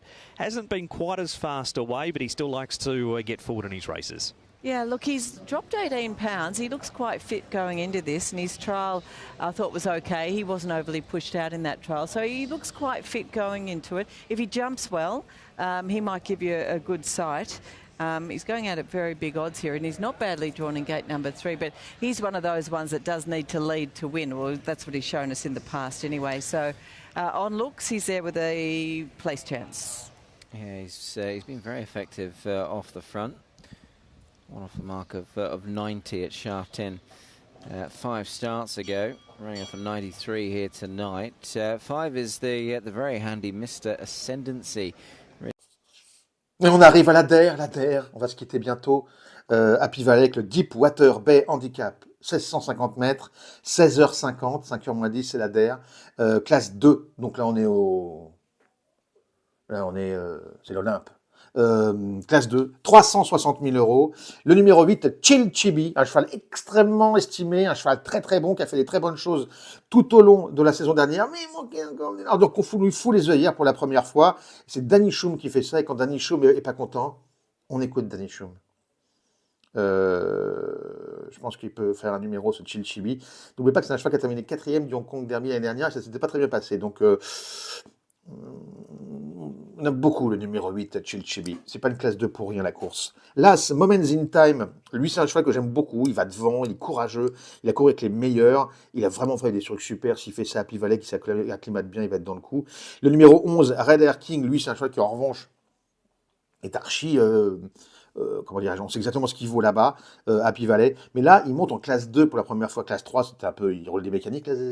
Alors, donc, on va bien voir ce que ça va donner. C'est un test, mais avec le 1 à la corde, il pourra vraiment faire un test dans de bonnes conditions. Et le numéro 2, Hélène Feeling, qui a gagné pour sa rentrée, comme je vous l'ai déjà dit, sur ce parcours. L'année dernière, c'était. Et puis, la corde 11 est un peu compliquée, ça c'est vrai, mais c'est Zach Purton qui est en selle.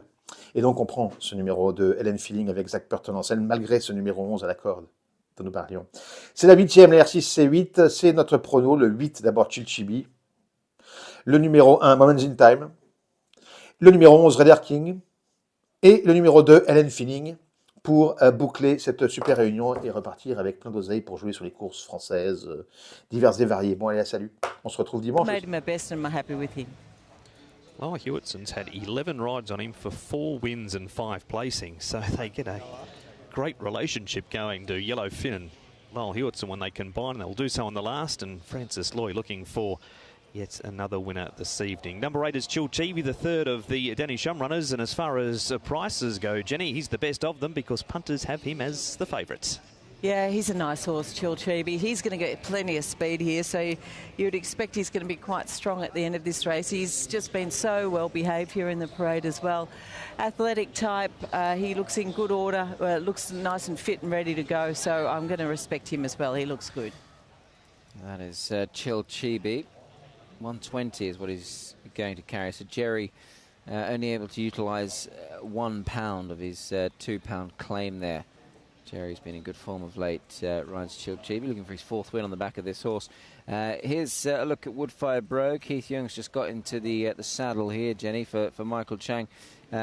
This horse was pretty good when we last saw him, winning off of 77. That was when beating Yellowfin. Yeah, that's right, and he's got to do it from gate number 8. He had gate 1 that particular night, so it's a little tougher for him. But I thought his trial was quite good as well. He looks in good order. He's just got himself slightly warm here in the parade, but he just got a little bit fizzy when his jockey jumped on board and he's settled back down okay now. A nice horse. He's hard not to like. He's well put together. Et on arrive à la DER. On va se quitter bientôt. Happy Valley avec le Deep Water Bay Handicap. 1650 mètres, 16h50, 5h moins 10, c'est la DER. Classe 2, donc là on est au... Là on est... c'est l'Olympe.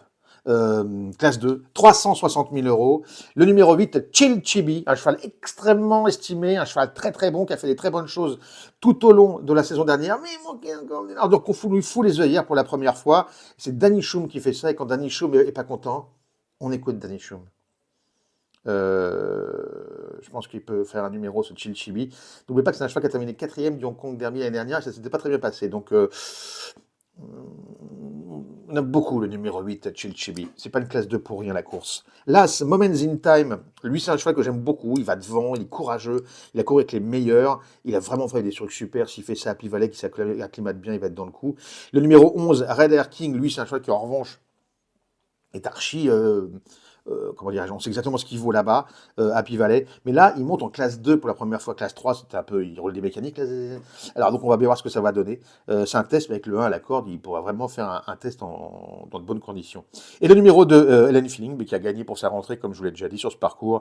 L'année dernière, c'était. Et puis, la corde 11 est un peu compliquée, ça c'est vrai, mais c'est Zach Purton qui est en selle. Et donc, on prend ce numéro de Hélène Feeling avec Zach Purton en selle, malgré ce numéro 11 à la corde dont nous parlions. C'est la 8e, la R6, c'est 8. C'est notre prono, le 8 d'abord, Chilchibi. Le numéro 1, Moments in Time. Le numéro 11, Raider King. Et le numéro 2, Hélène Feeling, pour boucler cette super réunion et repartir avec plein d'oseilles pour jouer sur les courses françaises diverses et variées. Bon, allez, It's a 24 chance. Yeah, there's a lot of decently priced good horses on show here in race number 8. Good race to finish the card with. Some nice looking horses too, Jenny. I imagine it wasn't the easiest to find a top 4. Oh, not really, but yeah, look, it's a cracking race, isn't it? And these are all good horses, so you've got to give them a lot of respect. As far as looks go, well, he's just so classy to look at. Number 2, Helene Feeling, such a good type. He looks really fit going into this as well. Unfortunately, he's drawn gate number 11. They're going with the blinkers back on him for the second time as well. So he's going to need a whole lot of luck, but he's just a classy looking individual. So I'm going to have to put him on top of Best bet, number 7, Yellowfin. I thought he paraded really well. I love his overall strength, this horse, and his consistency. He looks good. He's got a great nature. The 8 horse, Chilchibi, looks ready to go. He looks nice and fit, so he's going to get plenty of speed. He should be rocketing home at the end. And I thought number 11, Red Hair King, I'm going to give him a little respect as well from gate number 1. Another horse that can race on the speed. He looks as well as he possibly can. So Tony Cruz has done a good job with him. So all the best if you're having a bet in the last. I'm going 2, 7, 8 and 11. Thank you, Jenny. Helene Feeling to beat Yellowfin, Chilchibi and the 11, which is Red Hair King to round out the top 4. So Jenny's best bet, Yellowfin. Tom, your best bet, the one below it, Chilchibi. Yeah, Mark, I really liked his trial coming into with this Chilchibi. He's obviously £6 better off with Woodfire Bro on that last meeting where he was beaten by Woodfire Bro, 2.5 lengths at 3.7 is the favourite in the market. He was about midfield. He ran on strongly later. Thought it was a really good performance from him. But the blinkers are on tonight. He's trialled up nicely with the blinkers. Won his first 3 races in a row last season. I think the Derby 4th place kid is ready to run a big race here tonight. Chilchibi, number 8. 2's in for second. His stablemate Helene Feeling for Danny Schumann to Zach Purton. Always pretty consistent. He also went through the 4-year-old series, ran behind Helios Express, beaten 4 3/4 in the Derby behind Massive Sovereign, and probably just at the end of the day, that was just a bridge too far. Et on arrive à la DER, on va se quitter bientôt. Happy Valley avec le Deepwater Bay Handicap, 1650 mètres, 16h50, 5h moins 10, c'est la DER. Classe 2, donc là on est c'est l'Olympe. Classe 2, 360 000 euros. Le numéro 8, Chilchibi, un cheval extrêmement estimé, un cheval très très bon qui a fait des très bonnes choses tout au long de la saison dernière. Mais il manquait encore. Alors donc on lui fout les œillères pour la première fois. C'est Danny Schumann qui fait ça et quand Danny Schumann est pas content, on écoute Danny Schumann. Je pense qu'il peut faire un numéro ce Chilchibi. N'oubliez pas que c'est un cheval qui a terminé 4e du Hong Kong Derby l'année dernière et ça s'était pas très bien passé. Donc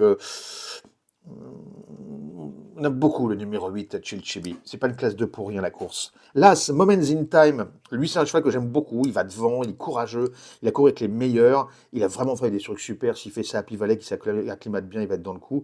Le numéro 11, Red Hair King. Lui, c'est un cheval qui, en revanche, est archi... comment dirais-je, on sait exactement ce qu'il vaut là-bas, Happy Valley. Mais là, il monte en classe 2 pour la première fois. Classe 3, c'était un peu, il roule des mécaniques. Alors, donc, on va bien voir ce que ça va donner. C'est un test, mais avec le 1 à la corde, il pourra vraiment faire un test dans de bonnes conditions. Et le numéro 2, Helen Feeling, mais qui a gagné pour sa rentrée, comme je vous l'ai déjà dit, sur ce parcours. L'année dernière, c'était. Et puis, l'accord de 11 est un peu compliqué, ça c'est vrai, mais c'est Zach Purton qui est en selle. Et donc on prend ce numéro de Helen Feeling avec Zach Purton en scène, malgré ce numéro 11 à la corde dont nous parlions. C'est la 8e, la R6 c'est 8, c'est notre prono, le 8 d'abord Chilchibi, le numéro 1 Moments in Time, le numéro 11 Red Hair King, et le numéro 2 Helen Feeling, pour boucler cette super réunion et repartir avec plein d'oseilles pour jouer sur les courses françaises. Finn doesn't go up too much in weight. Keith Young, Michael Cheng, the combination, but it does not end there. 8-7-2-9, Nick. Yeah, super race this. Look, I've gone Yellowfin here. Keen on him, a bit like Jenny in this race. He's just a model of consistency. He's got a good first-up record, this fellow, and even though he's £10 higher than his last win, he's run some really good races. He's actually better off at the weights of Woodfire Bro, who reopposes this time in. So you'd like to think on paper he's got the beating of him, and if he can do that, then I think he's got the beating perhaps of 1 or 2 others as well. Francis Lloyd's horses are going great. This horse trialled nicely recently as well, so he's never actually been last season. In fact, he was never worse than 6th, so he had a really, really good season. He ran 12 times for 3 wins. So Yellowfin on top to run another good, honest race. Helene Feeling, I can't get over his price, 14 and 3.7 for a horse of his calibre. Blinkers are going back on. Zach's riding him. He's got a good record on him. He has one fresh in the past. He was 8th in the Moments in Time trial recently, and I know the draw's probably putting 1 or 2 off, but I think he can run well. Horse 8, Chilchibi, goes in. Look, he's favourite. Can't add a great deal more to what's already been said about him. He should certainly run his race, I think, from a good draw. So Danny Schumann with a good handle in the race. And the 9, Woodfire Bro, goes in as well. 7-2-8-9 for me, Jenny. Yeah, I've got some similar numbers there. I've gone with the 2 on top, Helene Feeling. He's just such a good type. I often put him on top from the parade because of that, and he looks really fit and healthy. He's also got a great attitude. So with the speed on here from gate number 11, if Zach can get some cover in the early stages and there is that speed we're expecting, I would think he'd be quite strong towards the end of this race as well. I've got him on top of number 7. That's my best bet. That's Yellowfin. He's just such a model of consistency. I can't see him running a bad race again. He's a very strong, healthy-looking horse here tonight. The 8 goes in Chilchibi. He looks in good order. He's nice and fit going into this, so they've done enough work with him by the looks of things. And number 11, Red Hair King from the Tony Cruz Yard, up in grade, but at least he's drawn in gate number 1, so he might be able to get himself a nice enough run. 12 plays. Et on arrive à la DER. On va se quitter bientôt. Happy Valley avec le Deepwater Bay Handicap. 1650 mètres, 16h50, 5h moins 10, c'est la DER. Classe 2, donc là on est au... Là, c'est l'Olympe. Classe 2, 360 000 €. Le numéro 8, Chilchibi, un cheval extrêmement estimé, un cheval très très bon qui a fait des très bonnes choses tout au long de la saison dernière. Mais il manquait encore. Alors, donc on lui fout les œillères pour la première fois. C'est Danny Choum qui fait ça. Et quand Danny Choum n'est pas content, on écoute Danny Choum. Je pense qu'il peut faire un numéro, ce Chilchibi. N'oubliez pas que c'est un cheval qui a terminé 4e du Hong Kong Derby l'année dernière et ça ne s'était pas très bien passé. Donc, on aime beaucoup le numéro 8, Chilchibi. C'est pas une classe 2 pour rien, la course. L'As, Moments in Time, lui, c'est un cheval que j'aime beaucoup. Il va devant, il est courageux, il a couru avec les meilleurs. Il a vraiment fait des trucs super. S'il fait ça à Happy Valley, qui s'acclimate bien, il va être dans le coup. Le numéro 11, Red Hair King, lui, c'est un cheval qui, en revanche, est archi... comment dirais-je, on sait exactement ce qu'il vaut là-bas, Happy Valley. Mais là, il monte en classe 2 pour la première fois. Classe 3, c'était un peu, il roule des mécaniques. Là. Alors, donc, on va bien voir ce que ça va donner. C'est un test, mais avec le 1 à la corde, il pourra vraiment faire un test dans de bonnes conditions. Et le numéro 2, Helen Feeling, mais qui a gagné pour sa rentrée, comme je vous l'ai déjà dit, sur ce parcours. L'année dernière, c'était. Et puis, la corde 11 est un peu compliquée, ça c'est vrai, mais c'est Zach Purton qui est en selle. Et donc, on prend ce numéro de Helen Feeling avec Zach Purton en scène, malgré ce numéro 11 à la corde dont nous parlions. C'est la 8e, la R6, c'est 8. C'est notre prono, le 8 d'abord, Chilchibi. Le numéro 1, Moments in Time. Le numéro 11, Red Hair King. Et le numéro 2, Helen Feeling, pour boucler cette super réunion et repartir avec plein d'oseilles pour jouer sur les courses françaises diverses et variées. Bon, allez, salut. On se retrouve dimanche aussi. Et vous suivez donc ça sur Canal Turf aujourd'hui. À bientôt, les petits looks. And when I say that, I mean they're prolific winners, a lot of them. They sure are. He's trialled up well too. Outgate Moments in Time, Paul. He made the play, 13 and 3.8. The switch to Happy Valley last season made him as a Hong Kong horse. Yeah, definitely. And look, he stepped up in trip and he raced against some of those really good horses. He wasn't far behind Rebel's Romance, who was so impressive when he came here. And he's come here to. You look at his course and distance record, 4 starts for a win, a second and a third. So, look, he was a Group 1 winner before he got here in South America as well. He's got to carry the big weight, and he's got barrier 10, but he's got Hugh Bowman to overcome that.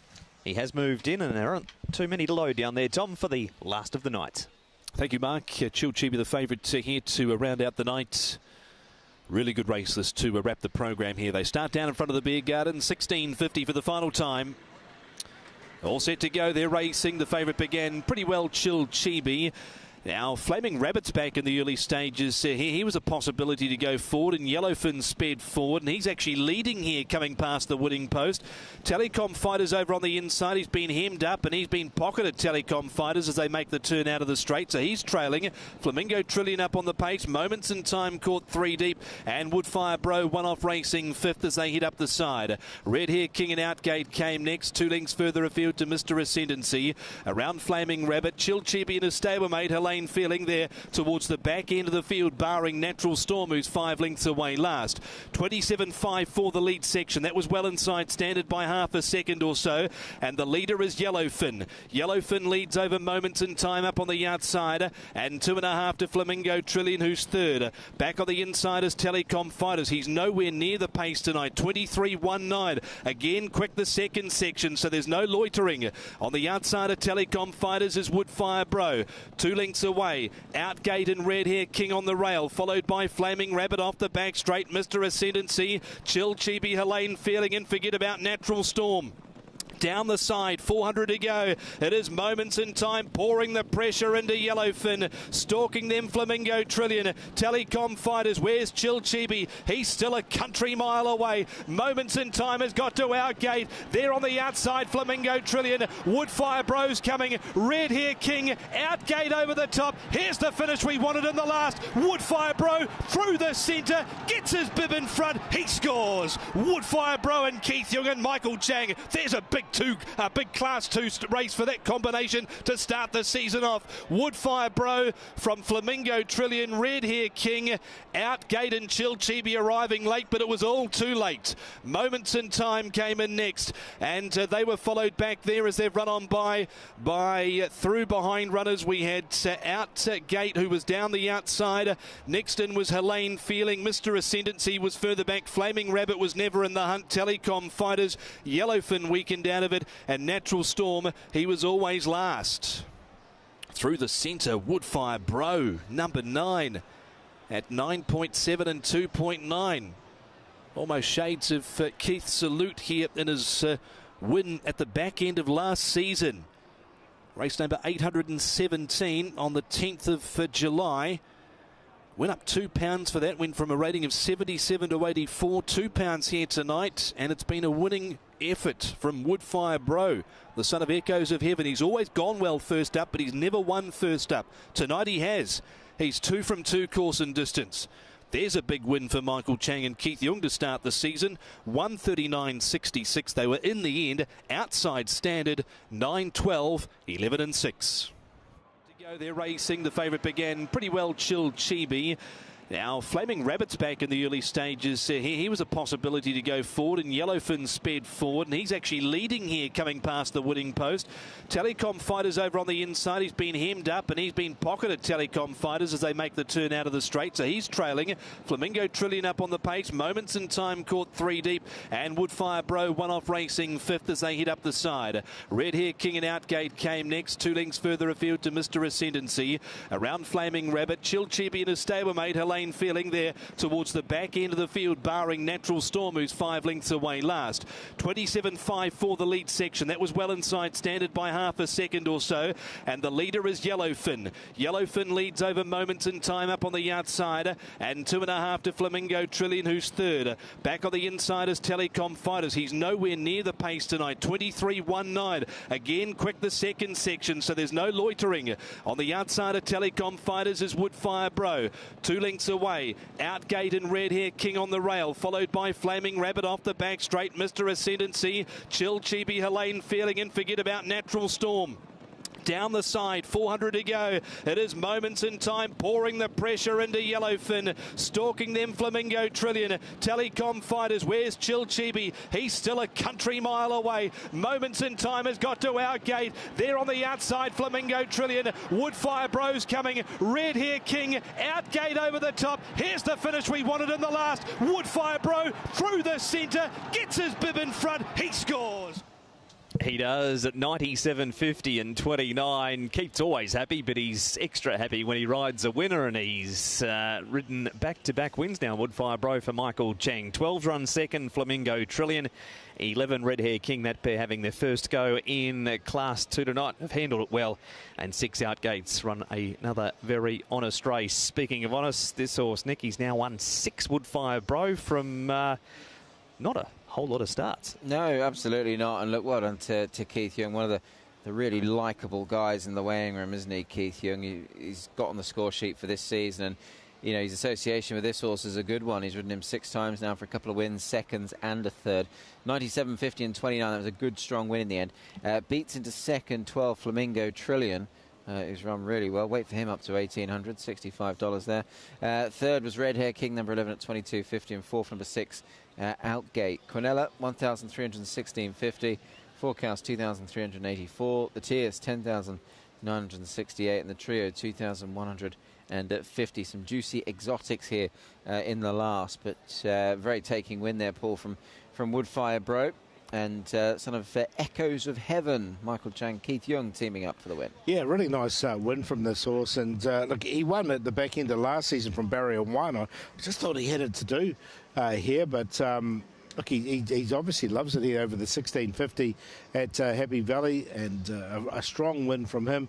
Great run from Flamingo Trillion. I thought, being the stayer that he was going to win halfway down the straight, but he just went under the sword. And there was a lot of late money for Red Hair King. He came into 7.3, and he wasn't too far away there, third, just in front of Outgate. Moments in Time was a good run. There was money for him late as well because he was 3 wide and he was putting the pressure on up in front as well.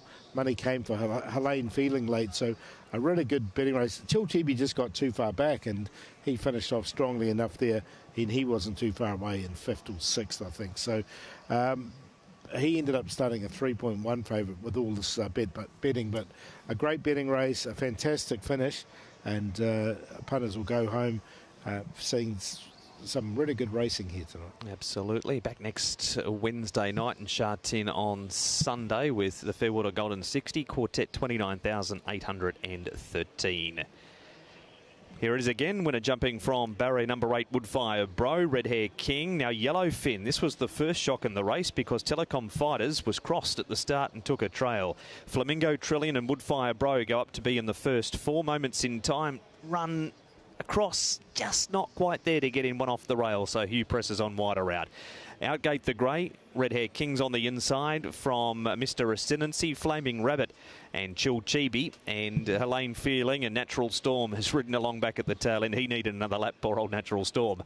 As Yellowfin leads into the back, Moments in Time to his outside, Flamingo Trillion third and Woodfire Bros on the outside of Telecom Fighters, who shades him down on the fence. And then we've got Outgate and Red Hair King, Flaming Rabbit in the green and purple on the fence from Mr. Ascendancy. Helene Feeling and Chill Chibi last 2 of the group, and just wanting to get his head up at that stage. You can see Natural Storm, Paul Antoine just looking down both sides, but he did carry on and finish the race. He did, but yeah, coming under a bit of pressure now was Yellowfin, and you can see Moments in Time. Now, he couldn't get in. He tried to get into that position where Keith was on Woodfire Bro, and that was sort of the winning of the race, I think, for Keith. He managed to get across, get one off the rail, and get into a really nice position. Flamingo Trillium was coming under pressure now, so he's the star. He stayed on well. Here comes Red Hair King from barrier 1. He ended up wide, coming into the straight and finishing off strongly enough. Woodfire Bro on just in between, and here he starts making his run. You can see making up good ground on those red blinkers at the back. That was Chill Chibi. And Outgate to his outside the grey, Mr. Ascendancy, some minor ground too, but 3-way go. Woodfire Bro, Flamingo Trillion, Red Hair King, Outgate 4th, Chill Chibi 5th. First 5 got away a little bit towards the post. Yeah, poor old number. C'était votre programme avec The Turf. Avec l'app The Turf entre les mains pour parier, ça va aller. The Turf, une histoire de turfiste.